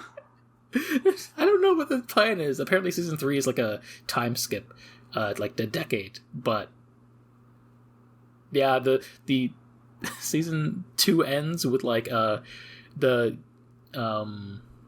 Lucas, who's like in season 1 was like the child who, and by season 2 is like kind of like a young adult, like 18 now. But he's like a kid genius with parental issues. He and Dagwood and also the talking dolphin Darwin, well, not actually talking, but like they have a device Darwin. The dolphin are the last 3 surviving members of SeaQuest as the SeaQuest explodes. Oh my god. They're stranded, and it's like, what the fuck is going on? This is dumb. We'll see how season 3 is. It's like only 13 episodes, so, and then it's over. And then it's over. And I can say, yeah, I've seen SeaQuest before I watched Star Trek. Insane. Presumably Roy Scheider, who is not Roy Schneider. It turns out. We were very kindly informed that Roy Scheider's name is not Roy Schneider, and I felt like my entire life was a lie. I was like, "What do you mean his name's?" It was like a Berenstain Bears thing. Yeah, his name is just Roy Scheider. I guess I've just never heard his name said out loud. Yes, yeah, me either. But yeah, presumably he won't be in season 3. Yeah. So we'll see how that goes. I hear like the new protagonist is Michael Ironside. So. Oh, that's cool. Like him. Let me remind myself. Man, he's been in some fucking movies. I always forget that he's in Total Recall.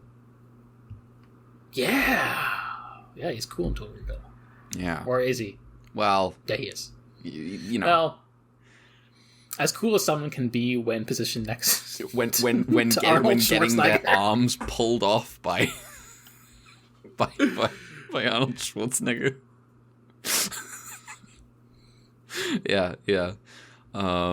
The main thing for him is Starship Troopers. Yeah, I think I heard like this is basically one of his first like heroic roles because he usually plays a villain and stuff up until that point. Yeah. So that'd be cool, and also less time investment than season 2, which is like a worse. Mm-hmm. Anyway.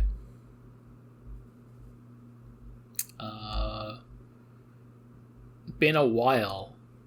Okay. But yesterday I watched a new Lupin thing that came out this year. Is it another one of the Takeshi Koike ones? Yes. These are the ones you don't like. Yeah. Which is so interesting. This is Koike had a movie come out this year. That's like a Lupin movie.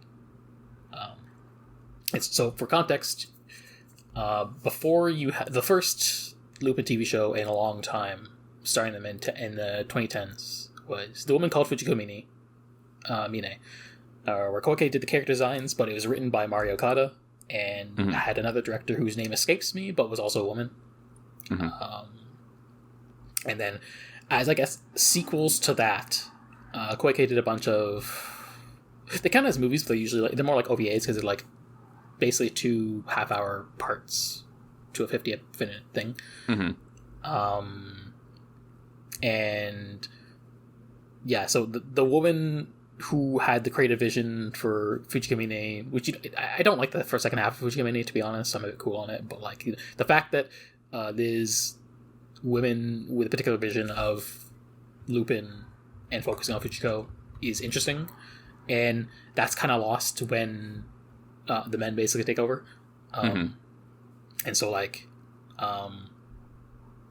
the first of these Koike movies or OVAs was like Jigen's Gravestone, which for the most part is kind of a cool dudes rock Lupin and Jigen caper, which is what you'd want. But unfortunately there is also like a scene where Fujiko is sexually terrorized by a robot with a drill penis. Okay. Out of nowhere. So I was like, oh, this is vile. The second one's like a Goemon one where it's mostly just, Goemon fights a guy and there's violence and gore, and I guess that was like the most tolerable of the 3. And then there's one about Fujiko fighting like a weird assassin guy, and it gets weird with like stuff. I don't know. It can't rub me the wrong way, and like there's weird stuff with sexuality, and I mean like Fujiko, obviously that's just part of her thing. So can't complain too much about it, but something about the way it was, and maybe in the context of all the other things, kind of pushed me on. So I wasn't a big fan of that one. Also, I found out in the past month the writer of these things. Name who's come up on the podcast before. Oh. Yuya Takahashi, who previously also wrote Kamen Rider X-Aid, Kamen Rider 01, Kamen Rider Geats, and the currently airing Kamen Rider Zets. Oh, I see. So, mainstay of modern Kamen Rider. And so he wrote these Koike movies, which are some of my least favorite Lupin things. And also apparently wrote Lupin Part 4, which is my favorite Lupin thing. And so I have very conflicted feelings about this. Damn. And sometimes people hit and sometimes they do not. Yeah. So anyway, this one is another one of these like more of OVA like style 2-part thing as a prologue to the movie. This one's called Zenigata and the Two Lupins. And this one's interesting because it is of the ones I have seen, the best one by a long shot, and it's not even close. Like, I actually enjoyed this one. I think it's pretty good. Oh, nice. So for context, I will also add, like, I do not like how Zenigata is portrayed in Fujiko Mine, where he's, like, a lot more sleazy, corrupt cop who, like, you know, slits his Fujiko for sexual favors. And I'm like, that's not Zenigata. Zenigata is the guy who's gay for Lupin. Yes, he's, like, bumbling at times, serious when he wants to be, cop who, like, always, he's, like, Lupin's arch rival. They have, like, a thing. And so because there is this, you know, continuity, the Fujiko Koike continuity, there's a more serious Zenigata. Like, you aren't getting, like, him being, like, a cartoon man. He's a lot more locked in.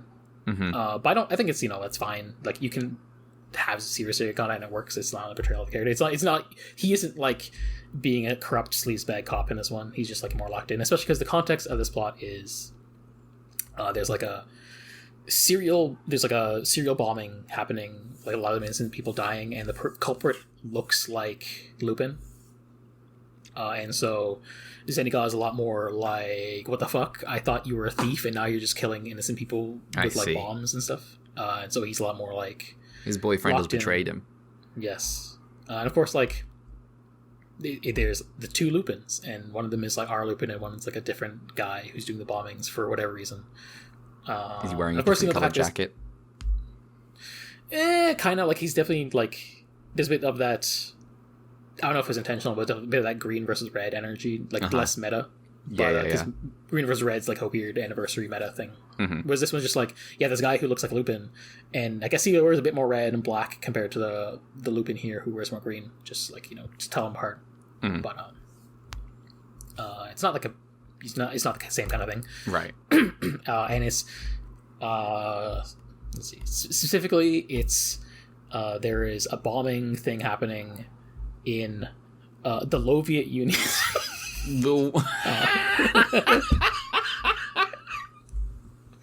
And there's going to be a peace conference between the supreme leader of the Soviet Union and the president of the United States of Alka, Dwight W. Saxon. I had to write that down because it was too funny. And the bombings seem to be threatening that, you know, global peace. I'll say, before, in the lead up to the peace conference, there is a parade where they play the Internationale, and I was like, that's cute. Thankfully, it also doesn't go into dumb circle jerk of, like, Cold War stuff. It's more like, well, there's like one corrupt politician involved who's behind things, and not like demonizing the whole country of, like, the quote-unquote not Soviet Union. Because Zenigata has this thing where, like, he doesn't like the harsh methods of, like, the local policewoman who's, like, you know, willing to use a lot of violence to get Lupin and execute him for, like, blowing up the thing, but eventually he managed, like, you know, they form a camaraderie a bit.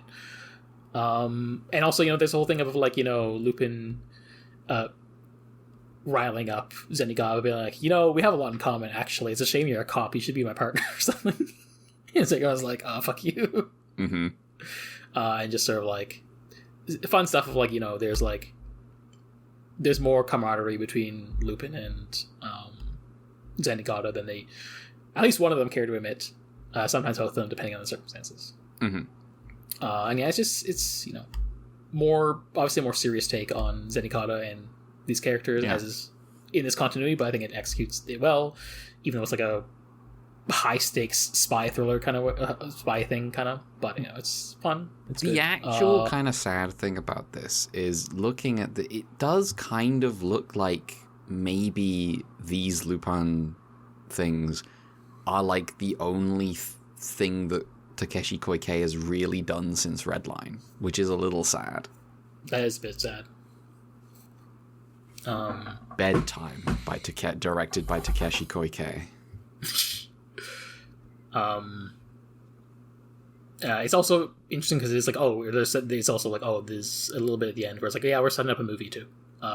There's a bit of, like, lead into, like, teasing, like, Lupin is looking for something, and presumably, like, the location that the movie's gonna be taken at is, like, teased as, like, a location that's relevant to the plot of the villain's motivations. So maybe it's like a prequel. So that it's interesting that it's like, oh, this is the best one of these is also a prequel to a movie that now I'm like, maybe I'll enjoy that movie, depending on what they do.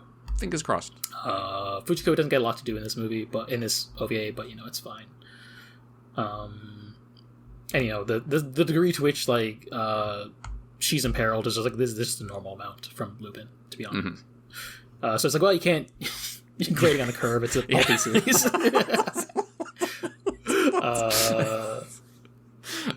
Yeah. Also, Fujiko gets to do stuff in other things, so it's fine. Nice. And yeah, it's also, I think I do wonder also how much like I do always keep going back to my head like how much I rate Lupin things based on I shotgunned all of it in a year, and that that means some things I just cannot enjoy in the same way. And so like definitely like maybe just I watched this 3 years after I watched every other Lupin thing, and there's like enough difference that I'm just like, oh yeah, I like the guys. I like seeing the five guys interacting and doing capers, even if there's a different interpretation of the characters. I do think it's funny that Zenigata is modern Zenigata is voiced by Spike Spiegel's voice actor. That's pretty good. Because it's like a weird twist. Yes, because like Spike Spiegel is Lupin. Yes, because I use the fact that Cowboy Bebop was explicitly inspired by Lupin to be like, yeah, I'm going to give myself a break from just watching a TV special movie every day by just Cowboy Bebop for the first time in my big Lupin watch. So I'm like, I jokingly call Cowboy Bebop Space Jacket, and also depending on my mood, second to third best Lupin part after part 4. Yeah.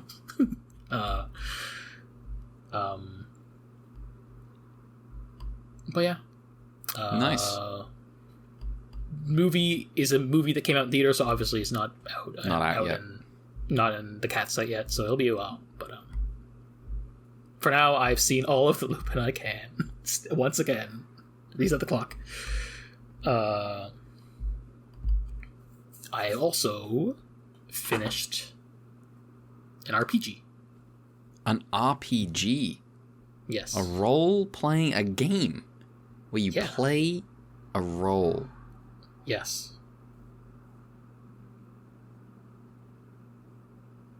What RPG? Phantasy Star 2 on the Sega Mega Drive / Genesis. Nice. So once again, trying to make my way to Phantasy Star 4 for the new Retrograde Amnesia season that's about to start. They literally very recently finished recording the Lunar podcast after it went way too long because that game has too much NPC dialogue and doesn't add anything to the game in the way it probably does in Trails in the Sky. I mean, it's the Trails thing. The thing it's because like the prologue is like, oh, you have to do these 3 main quests that you were left, and after everyone, every character's dialogue updates as they go. There's a little bit of family drama going on where like one of the shopkeeper's mother is like really sad that he's not getting married, and now like enough ticks have gone by where one of the NPCs at the Bracer at the Bracer Guild who you report your quests to is like, oh yeah, the shopkeeper's mother tried to hook me up with her son. And you go visit the shopkeeper and he's like, I'm really embarrassed, my mother's trying to hook me up with people. It's good.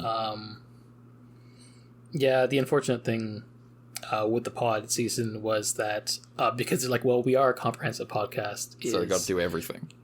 Yeah, so there ended up being times where they progress the story and then be like, well, now we have 2 episodes in a row where we're just going around the world talking to NPCs and seeing what dialogue changed, and people were being like, please end the season. I'd change the podcast format. They were like, at the end, if we ever do Lunar 2, we need to rethink of how we're gonna fucking do this. Yeah. One of the co-hosts was tapped out a lot sooner, and almost there was like a retwitch almost The other co-host was taking sadistic delight in their frustration at having to God. rest the plot. But anyway, a game with not that much dialogue by comparison. Phantasy Star 2. Fucking old.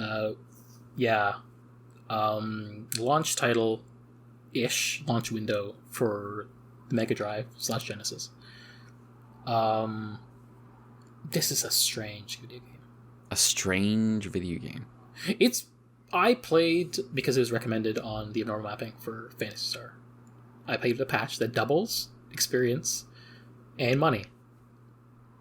And I feel like the game would be more enjoyable if I had twice as much as I got with that patch already. Oh, no. Because so that was game, like bare minimum. Yeah. So what? The default experience must be hell then. Yes. I was like, damn, I'm struggling with just this much.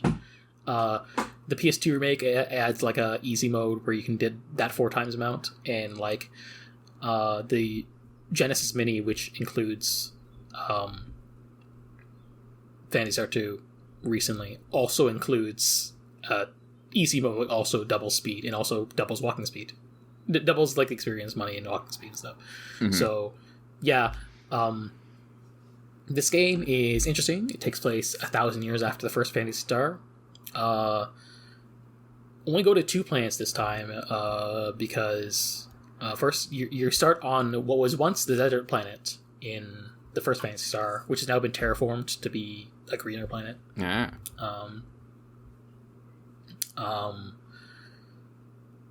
And this society is run like there's a climate terraforming is controlled by a computer called Mother Brain, and everyone's like, man, Mother Brain makes our society so good. I always believe Mother Brain all the time. And things are going wrong, so you have a party. You go out and do stuff to figure out what's going on. Why are these all these monsters? And go through various dungeons, and these. So for various technical reasons, they couldn't do the technical wizardry of the first-person dungeons of the Master System of Phantasy Star 1, and so you have a Top Star dungeons, and these are some of the worst dungeons I've ever had to experience in my life.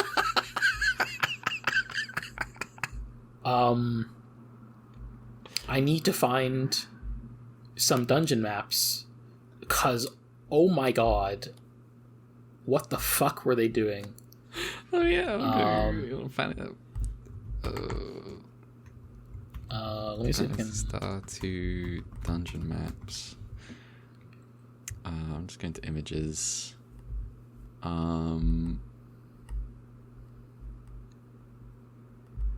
Here's a dungeon in like the last stretch of the game, for instance. I'm probably gonna put a bunch of these and make it neat now. Is this gonna remind me of like some like end game Atlas ass shit? Oh, these are big. Oh, this is what is happening in this top right one. I don't know. Is that all like lava? I'm not sure. There's definitely some pages where like, yeah, there's lava. I'm just gonna send you a bunch of maps I had. We're like, why did they do this? This is very ambitious. This is a little much. Ambitious is a word you could use. Let me have a look. What's this? This second one. Oh, that's a 3-digit number to mark a door. Yeah. Oh no, it's not. Okay. Oh, it's a 50. Yeah. All of these dungeons are like this. Is always like, yeah, they go up and down, up and down. They're teleporting pads. They're called chutes. Like the way it's designed is. Like, I see.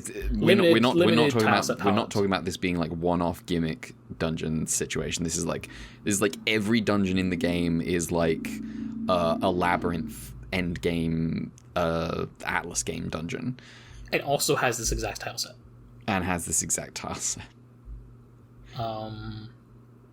Yeah, and yeah, you go to different towns on the first planet, and you go to and you slowly get different party members by like you go to a new town and then you go back to your hometown and you go to your house and then hi, we got a new party member, which is a really annoying way of doing things. And not all of them are really useful, admittedly. But like you're just like going around like trying to figure out like solve the issues, and then eventually Star's counterattack happens to one of the planets, which is previously the home planet in the first. So nothing happens to it, and it continues before. Of course. Here's a map of the second planet. I don't know why they did this. Let me have a look at this map here. Is this a... How do you get from these places to this place? Yeah. How do these connect? Yeah. The answer is just yeah. Yep. This is an indecipherable map. How? Wait, hang on. Okay, so this K goes to that. Oh, I see. This is a town? There's a world map, kind of. This is not a dungeon. It's a planet. There's the world map for the second planet. Obviously, like, not with the graphics, but yeah. That's a little... I wouldn't have done this. I don't know. Yeah. Yeah. And yeah, there's but the first half of the game I was just like rotating my party members around because like the first third or so there's a lot of like bioorganic enemies, and there's the party member who's good with those, and eventually you get like more robotic enemies. But by the end of the game I was just like, I'm gonna pick these characters because they're the most useful to me. One is a healer, one does damage, especially because also changing a party would meant going back to the first planet a lot and having to navigate this fucking mess. Again, this one, it's a mess. It's hard to navigate. Also, at some point, my save file corrupted, so I had to download a save state online to continue the game, which is not into my enjoyment. But also, that save state also had like a billion money, so all my money and equipment problems were solved for the rest of the game. So that's fine, I guess. I don't know. My experience as a gamer are strange. And yeah, it kind of just like. You'll be coasting for a while, and then suddenly be like, hey, you need... Not even coasting for a while, even. Like, you'll go through a dungeon and be like, hey, you need to upgrade your money, and that means upgrading your party members with, like, twice as much... equipment that costs twice as much as the last equipment. And I'm like, fuck you, how long is that going to take me to grind? Even when I speed up the emulator. Mm-hmm. So, yeah. It feels like there's some cool ideas here, but also the execution is like a frustrating one. It's smoother by the end when I just had everyone in their strongest equipment and I could just like go through the dungeons and stuff. But like once I'd basically done the task of like navigating this snow planet and like I could just teleport between the towns to go to the dungeon run, it was like it was less of pain. Mm-hmm. But it's still like frustrating. And again, I think like the penultimate boss was like, has a thing where he like does a lot of damage, but also like has a spell where he like basically brain hijacks different party members. Mm-hmm. And I basically use cheat codes to just be like, I'm going to kill this guy with one hit because I cannot be bothered with the RNG of, I could beat this guy if he doesn't brain grab the wrong person. Or, didn't brain grab my entire party, so I can't actually attack. Stupid. The final boss is thankfully more normal. And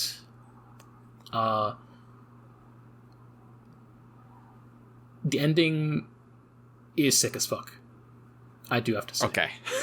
I think maybe I just, but maybe I don't think anyone's gonna actually play this game. I might be playing this game at some point. Oh. I've got the Phantasy Stars on my list.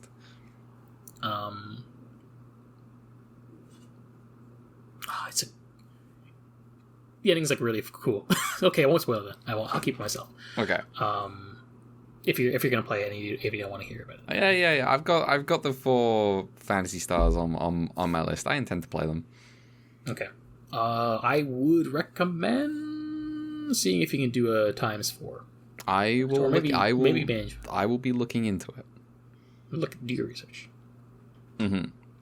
Because the ×2 patch also has some other quality of life stuff. I know. Also, there's like a major, like halfway through, like a major thing that happens that also YouTube thumbnails love to spoil. I see. I will. Okay. I will beware. So yeah, this game's kind of nifty, and also, man, you can tell they tried to crunch to get this. It was ambitious, and also they tried to crunch it in time for the launch of the Genesis. And yeah, it's hard to recommend this game because like even when I had a patch that doubled experience and money, it was still really painful.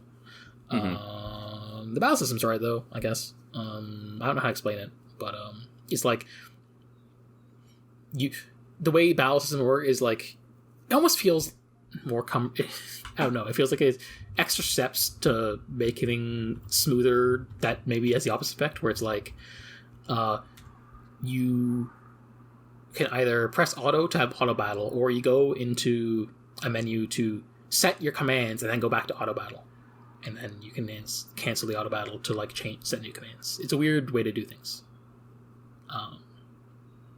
And for what I played of Phantasy Star 3, it's also similar there. But I'll talk about that when I finish that game. I'm just gonna say that perhaps unsurprisingly, I think that game plays a bit smoother than this one.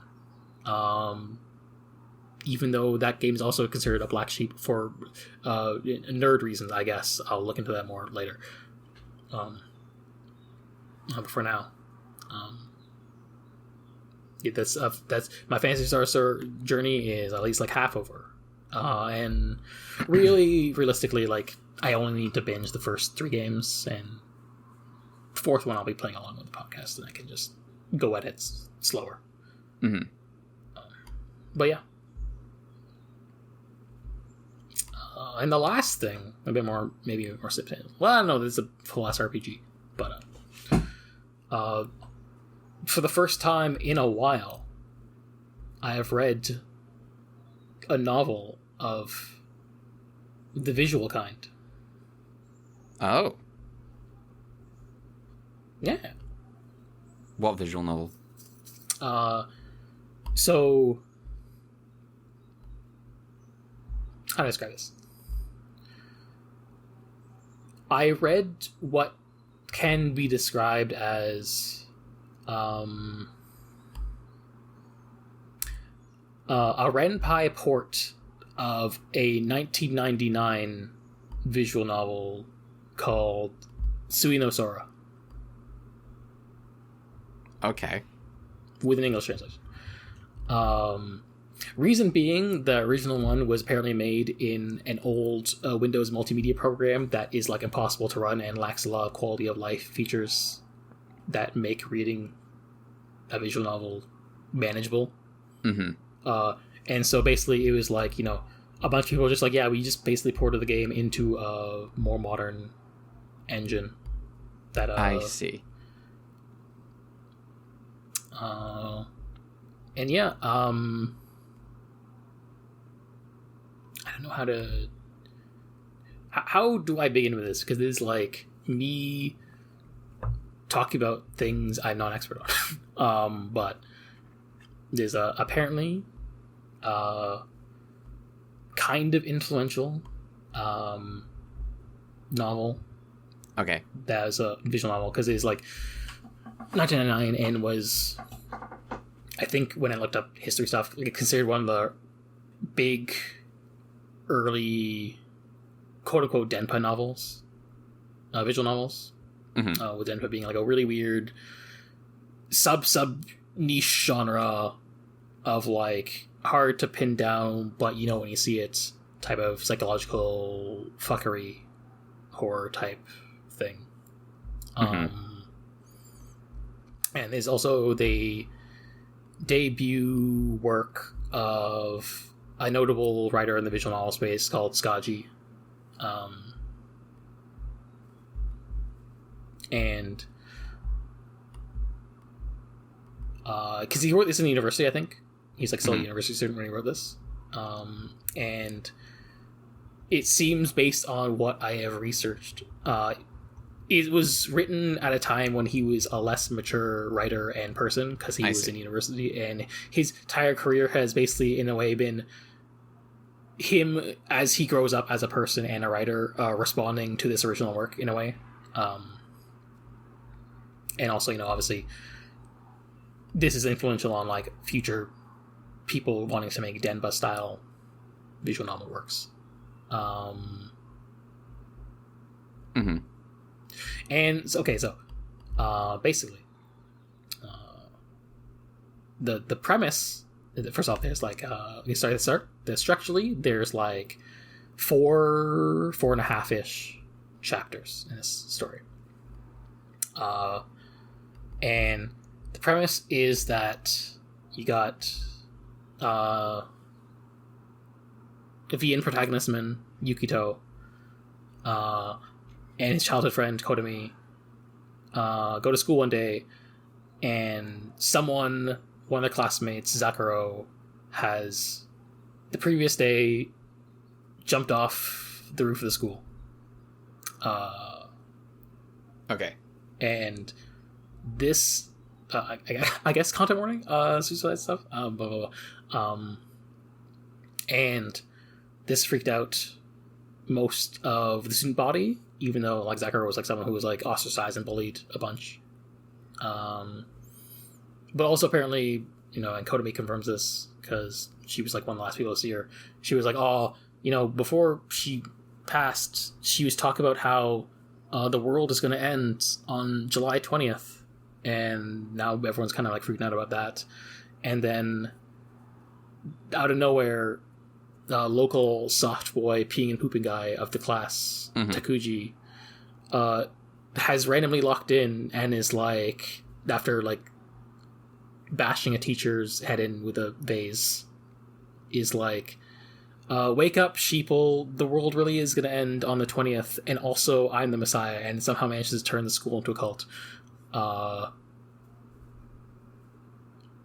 And also Yukito has like weird interactions with another girl in the school named Ayana, who's just likes to chill on the roof and talk to him about philosophy and dick jokes.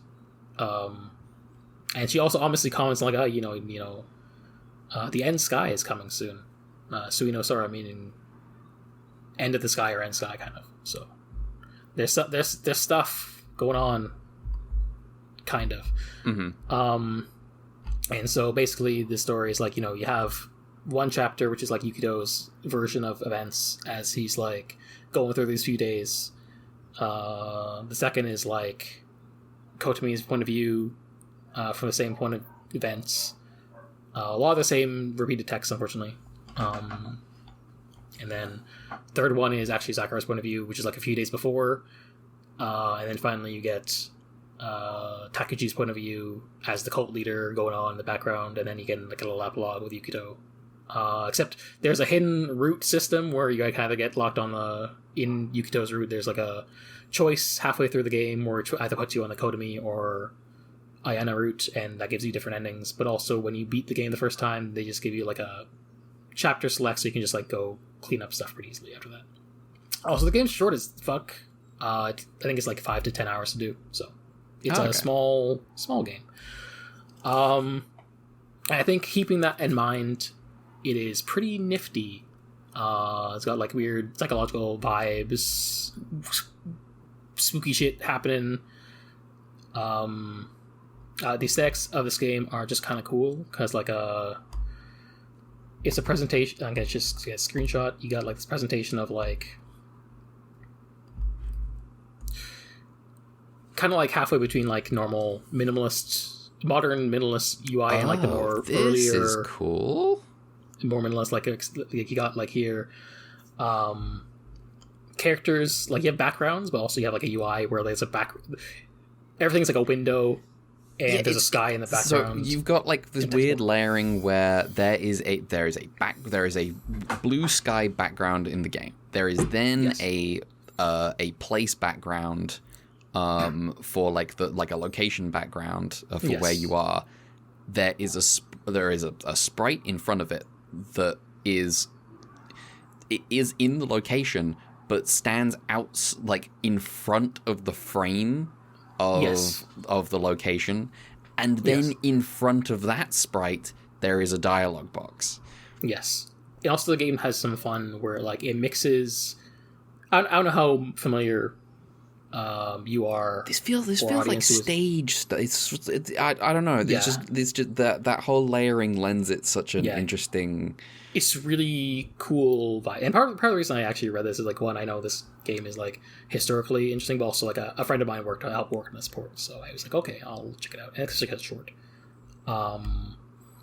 But yeah, also the vibes helped. Like there's something about this age of, like when you look at PC98 visual novels and see like the cool UIs, I like fuck with that, and like this is reminding me of that, even though it's like, you know, more at post PC98 era. This the whole setup of how this works is like, I don't know, like I might be deploying this word a little too liberally, but it's like, I don't know, pseudo like Brechtian. It's cool. I don't actually know what Brechtian means. Brecht was like, it's like a type of. So Brecht was he was like a stage. He's a playwright. And he kind of rebelled against naturalism, against like attempts at depicting realism, and in his plays there's a lot of breaking down of the like he sort of thought that you get more clarity from the play without trying to separate the try to pretend that it's not a play. And so you have a lot of back when I don't have like a very good knowledge about, because like the extent of my knowledge is like I did GCSE drama, and we did a bit on Brecht, and so I have a very very basic knowledge where he's there's a, you know, one of the big signifiers for me was like actors could like step off the stage and still be visible to the audience, and would step out of character, and then you could change costume and then go back on. It's more sophisticated than that. Brecht was like a Marxist, and had a lot of very interesting ideas. But this kind of like breaking down of like the illusion of this being like a person in a place, and him like standing in front of the frame and then having the dialogue box in front of him, just kind of evokes that to me a little. Yeah, and I don't know how familiar you are with like the distinction of novel or an ATV style game. I'm aware there's distinctions. I don't know what they are. Yeah, so novel is a bit more like the stuff you see in Nasu stuff. Right, yes, where it's like full screen. The text is like full screen, and whereas ADV is like you have the text box. It's more like an adventure game type thing. And this game kind of has an interesting blend, because you can see like the dialogue is given ADV, but like when a character is like monologuing or like thinking in their head, like there's like the text box over the what's it, like you get like the novel style over the image in the background.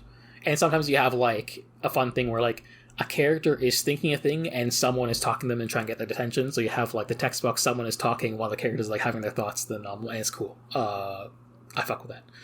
I don't have a screenshot of it, but I might, maybe do I have it done? Let's see if I. You said this is really short. Yeah. I want to play this. Yeah. Is this October appropriate? Yeah, I mean, it's definitely. I think it leans into like psychological horror as like a thing. Okay, here's the thing. Yeah, so here's this. Yeah, here's an example of what I was talking about.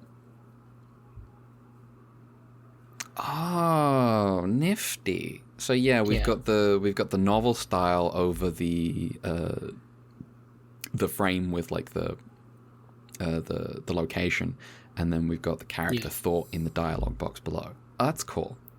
And another thing I will point out is like when the screen transitions, like you get like the UI elements fading away, and there's just like an eyeball in the background, which you can also see if you pause the game, and like the eye is varying degrees of open depending on like is the next scene going to be fucked up or not, kind of thing, or like weird. I see. Which is cool. It's sort of like it adds a bit of like forebodingness. I have to play this game. This looks so cool.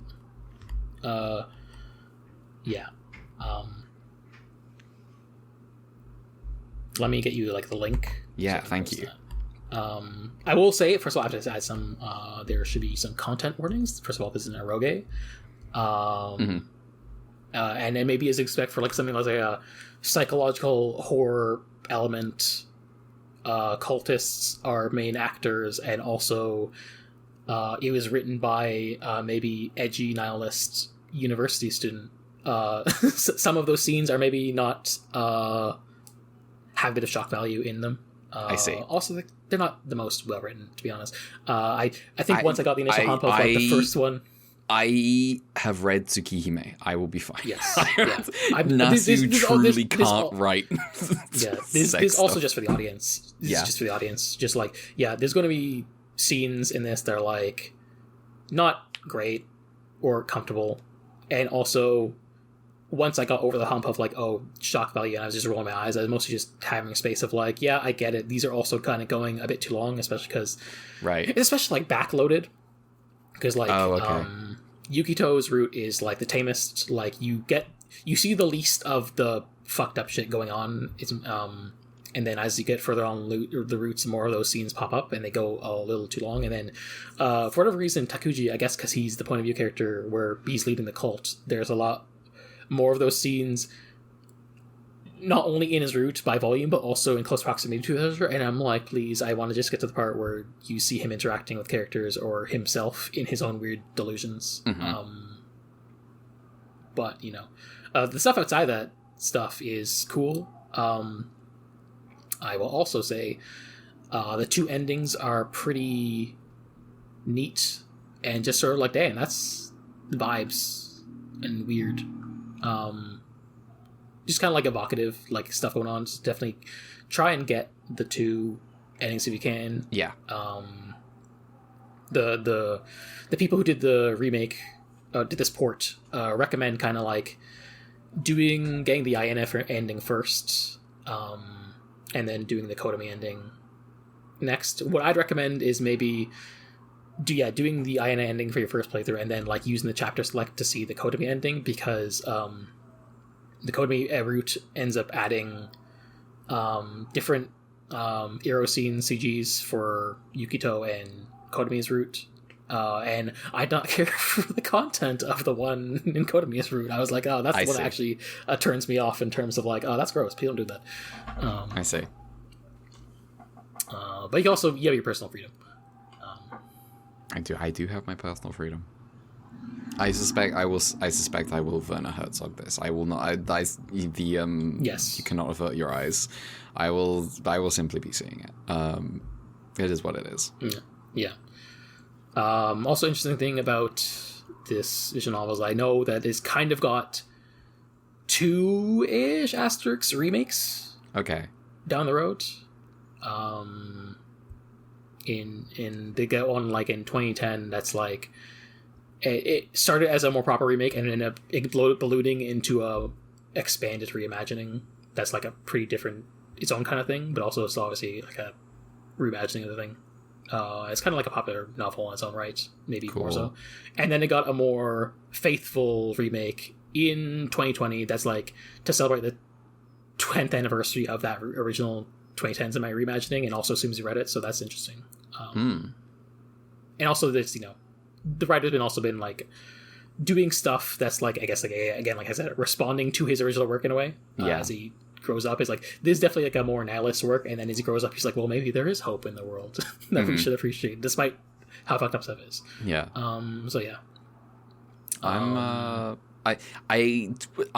cannot tell you how immediately enthralled I was by this image of this setup. I was like, Mel read a visual novel, and I was kind of like, yeah, and then that you dropped that, and I was like, hang on. Yeah. So I will say, like, the 3-step punch was like, one, I knew this was influential and it influenced very popular visual novels down the road. 2, a friend did work on it, and it's like, oh yeah, I mean, I know this work is like important, and maybe I want to check out the things that inspired or those remakes or whatever one day. And then 3 was just seeing that UI and going like, this looks the coolest thing ever, and also it's like 5 to 10 hours. Okay, sure. Easy. I'll do it. Easy. Yeah. Like if it was like a if it was like a 50-hour thing, I'd be like, oh no, but like because it was like short, I was like, yeah, sure, and it kind of got me in a visual novel mood, so I'm like reading a bit more than I have in like previous years. So we'll see how that goes. Yeah. How far the rabbit hole that I go on that route, so to speak. All right. I did joke about this with Catherine on the last Gamer pod, where I was like, it is kind of funny that for someone who doesn't like horror, I do kind of lock in on the visual novels that I have. Yeah. I mean, you know, it's yeah, it's a different, you know. I mean, the main thing is I probably am more averse to gore than anything else than atmosphere. So yeah, well, gore and jump scares. Gore and jump scares. Like vibes is different. So yeah. And I mean, like, Higurashi obviously has graphic depictions of gore, but usually it's like in text. Which still, you know, at sometimes, but like, you know, it's more manageable than just like, oh yeah, I just put a fucking saw trap on the screen. Yeah. Wow. Cool. Yeah. Very cool. Yeah, I just, you know, I like seeing these old style UIs, and I'm just like, yeah, this yeah, like you said, you did your whole spiel. I'm like, yeah, that's basically, like, I don't have the academic background for that. But like, I would not describe my summary as academic. Again, anyone who actually there's like a whole ideological base to like to Brecht's whole stuff that I have simply not learned about. Yeah. I believe that Oshima movie that Brad talked about a while ago, Death by Hanging, is a Brechtian movie, which I don't know what that means exactly. Yeah. I don't know in what context that it means. That again, it's I don't know. I just googled Death by Hanging. I just got a bunch of Help is Available stuff. Movie. There we go. Yeah, the film employs Brechtian techniques and I don't know. It doesn't say what techniques. The actor comes out of the screen. There we go.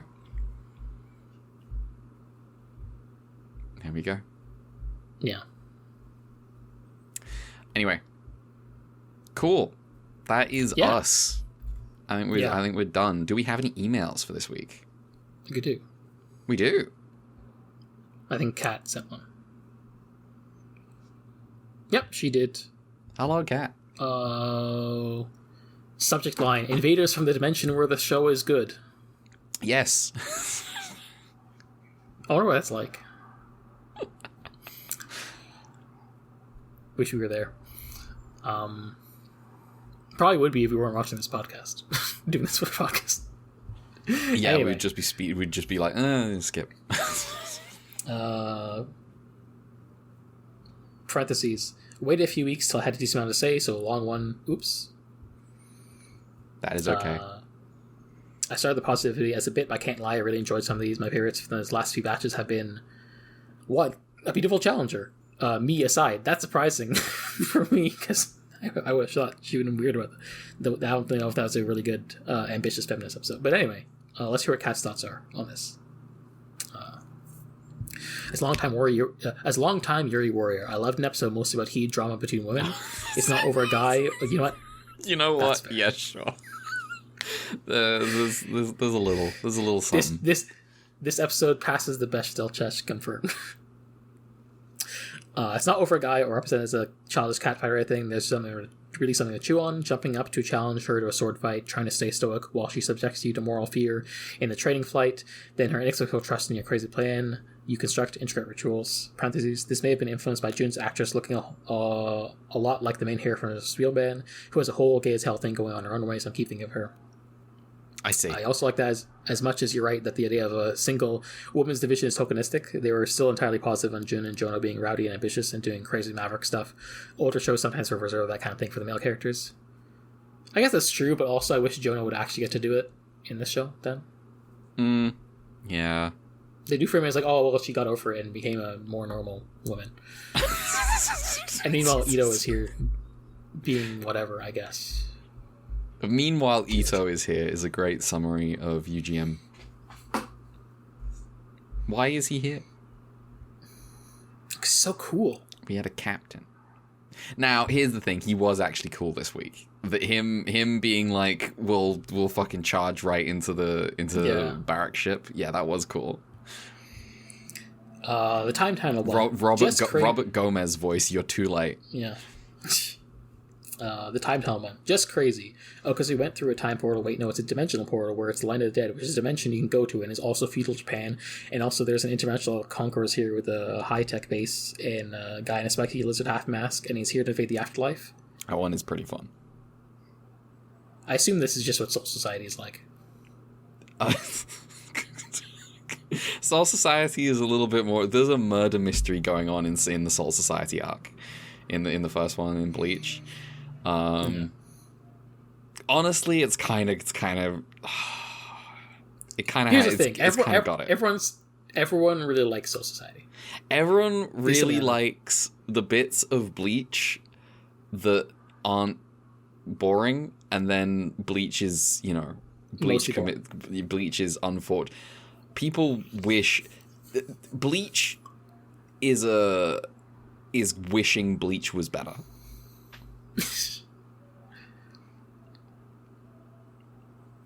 And now we have Samurai versus guys in sort of robot biker get-ups, and like, okay, it's not as well made television as episode 5 was, but it has some of the stuff I feel like I am captured by on the level of stuff is happening. Mm-hmm. It definitely has more happen than most of these episodes. So, credit where it's due. That's one of the stronger UGM episodes, even if it's, grading on a curve. We've just generally been kind of miserable through it because it's like, like this still better than Ace, but yeah, the bar's on the floor. The Ghost Shift one, the model is so cool. There have been some cool models lately. A couple episodes where we're fighting UFOs and stuff as well as just kaiju. I think this is the coolest one. Absolutely true. A bunch of ships smashed together into a giant monstrosity of twisting rust metal, like this Space Hulk. Absolutely. Gonna use the footnote here. I'm banking on one of a group of 3 nerds knowing what Space Hulk is, making this footnote unnecessary. If I'm wrong, it's a board game. It's the best Warhammer spin-off they've ever made. Space Hulk is a 40k thing. Okay, I did not know that.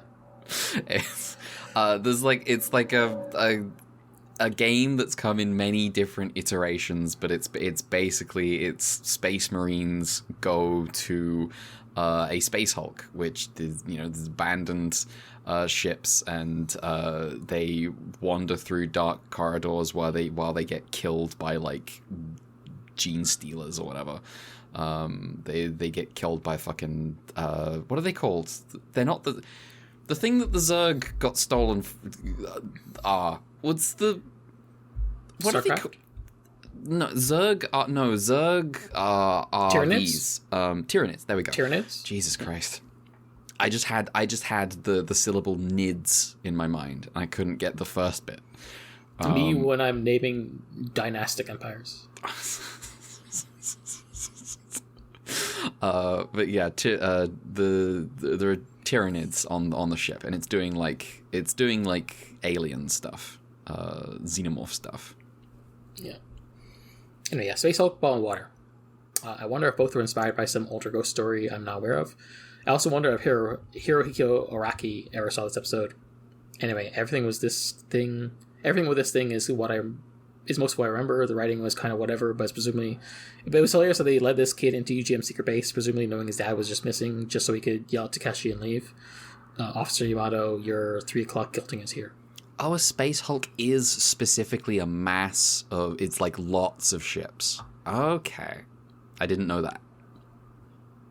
There we go. I've learned something. This is the second time 40k has come up on the podcast this week. Yeah, I didn't even bring it up the second time. Yeah. It was a listener. However, both culprits are British. Listen. Which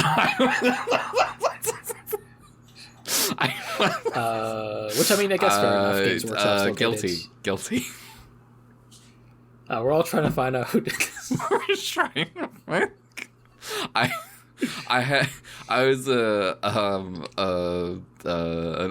Olivia was posting, 'cause Olivia's kind of in a 40k mode at the minute, and was talking about how every time sometimes it's important to remind yourself that this is just what the British think Catholicism is like, and that's why they did that to Ireland. I remember Gerald Horne in Dawn of the Apocalypse talks about the swift shift to Anglicanism and like completely trying to stomp out Protestantism. And it's like, well, this is kind of like early totalitarianism, really. Mm-hmm.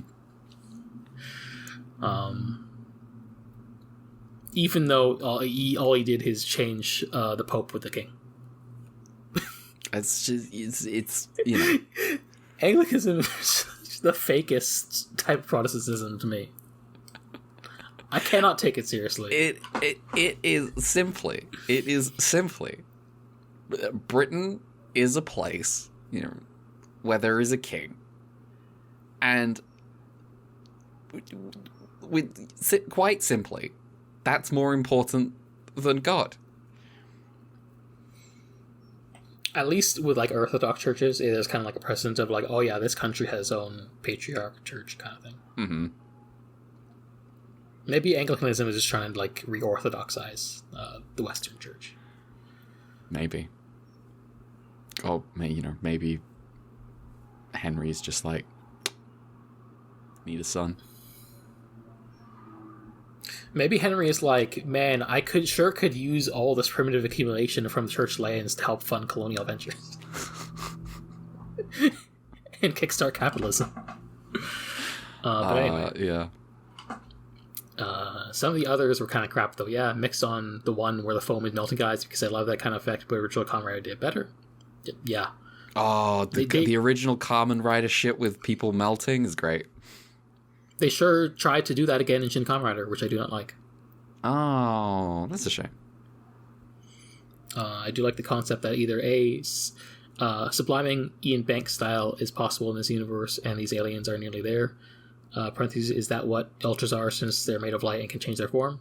Or B, since this concept was brought up by the possessed scientist, it was just an alien making stuff up to talk himself up? Oh, they're so advanced. It comes across as bullshit, maybe. Just or like a bad thing.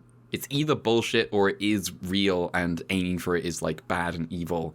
And how dare you attempt to thwart God's plan? As for the show overall, the cast is definitely a bit odd. We've gone through 2 UGM guys with one character trait between them, one of them being the rowdy one, to 2 UGM guys with nothing between them, which is so minor, downgraded, I'm just struggling in confusion. Have we actually seen the 2 guys who we used to have? Have they been around? I don't know. The guy with the big hair. The guy with the big hair. I don't see his big hair anymore. Did he get a haircut, or is he gone? As far as I've seen in the trivia, they haven't left the show. But they just, I don't know what's going on. We certainly haven't noticed if they're still there. Yeah. Again, it's like Mac. We don't care. We should care. We don't care, but we don't. It makes it handy that Jono, who's actually around, is the one they've been giving the most episodes to and feels like she's an actual character. Well, that's true. Yeah. She's got girls lining up to fight her. She's reacting exactly how I would to being mistaken for princess. She's got stuff. Ito is still a weird addition. I suspect he might have only been introduced because the captain's actor keeps having to duck out for an episode or two, and certainly some of his most interesting man-in-the-world moments, like having all these past experiences with kaiju and aliens, might make more sense as something originally written for Captain, who's supposed to have been the lone survivor of Mac or whatever. Oh, that's true. That would, yeah. He does have OC energy. Anything interesting that's happened to him. Yeah. And his minor role as a non-Chen weather girl is, I did laugh at the episode where she tells Takeshi it's going to be clear-skied and cold out in space today. Well, yes. That is good. Though my main thing with her is that there's a scene in one of these where she flies a scout plane and is wearing the trainee flight vest, and they say, "Good job, Yuri," and I totally blank that her name was her name because that's non-Chen, and my brain jumped out of concept. Yeah. For a moment and lived in Power World. They that's just non-Chen. Don't worry about it. Yeah. Finally, I would say the reason I've been watching this before this shows is I first watched Ultra on Crunchyroll, and due to the child copyright fiasco, which we talked about, they didn't have the first few, so the only show with seasons I watched back then were Leo and part of 80. Which, yeah, as we suspected, that was the reason. Doing God's work, really, just, salute his courage. So I figured you guys covering 80 would be a good chance to finally finish it, but now I'll get to enjoy the show and still get to enjoy the better version of it later, so maybe I'm the real winner. I guess you are winning more than any of us. We're doing okay this week. We got one kind of okay episode, one kind of forgettable episode, and then one good episode. Yeah. And then, you know what? Between the two of us, we've managed to do. How long is this fucking podcast? This is 2 hours and 40 minutes. This is somehow longer than the Golden Cam we recorded last week. This is true. I mean, which is unprecedented. I really think the Golden Kamui episode is shorter partially because of history stuff, but partially I think because Noda is getting better at Golden Kamui, and everything's just kind of flowing into each other a lot better. Yeah, so it's just a lot more straightforward, I guess. Yeah. Also, there's a lot less diversions because we get we did not have to talk about Hijikata's side plot as. No. We did not have to spend as much time as the manga did. No, we did not.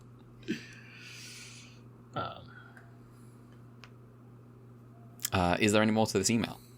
No, that's the end of the email. Thank you for your email. Thank you for your email. And that is us for the thank you for your email this week. Thank you for your email. You can find us online. We are at UltraQ on Blue Sky. That is Ultra QUEUE.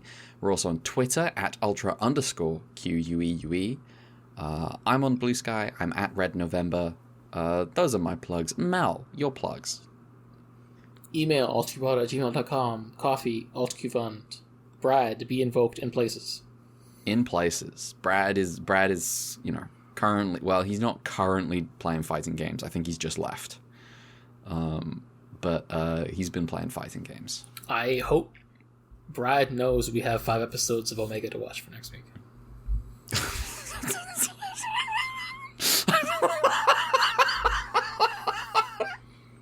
What if we don't tell him? We gotta figure this. We just see what happens. Yeah. We should probably tell him. We will tell him. Goodbye for now. We will see you next week for 3 more episodes of Ultraman 80. Yeah, how many weeks we got? 1, 2, 3, 4, 5, 6. Okay, 6 more weeks of Ultraman 80, and it's 3 all the way. Yeah. So next week 3 more episodes of Ultraman 80 and 5 episodes of Ultraman Omega as Skipping the Key returns. We get to the halfway point. Yeah. See you then. Goodbye. Later.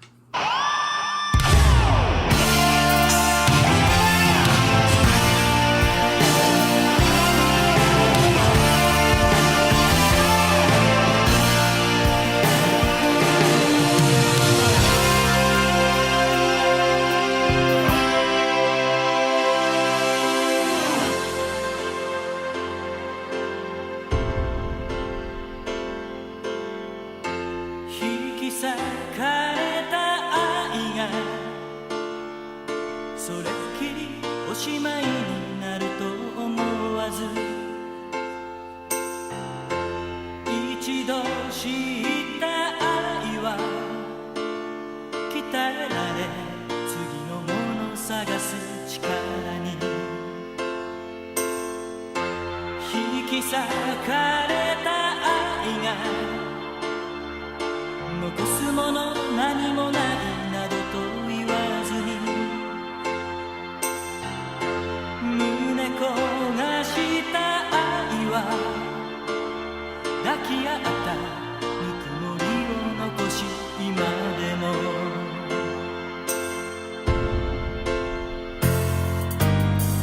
あれからやつ季節は過ぎてあの唇時を越えて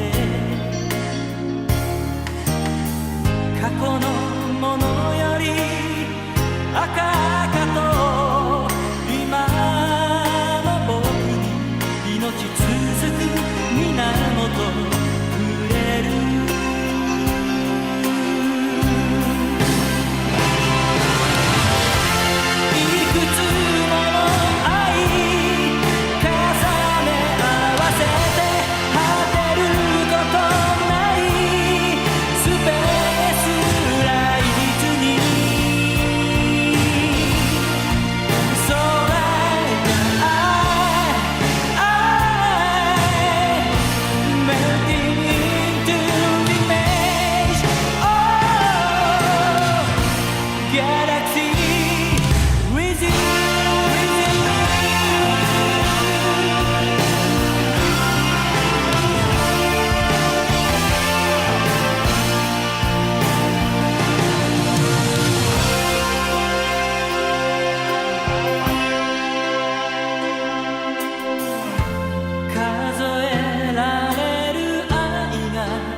果てしなく高め合うものに広がる想いを深く投げ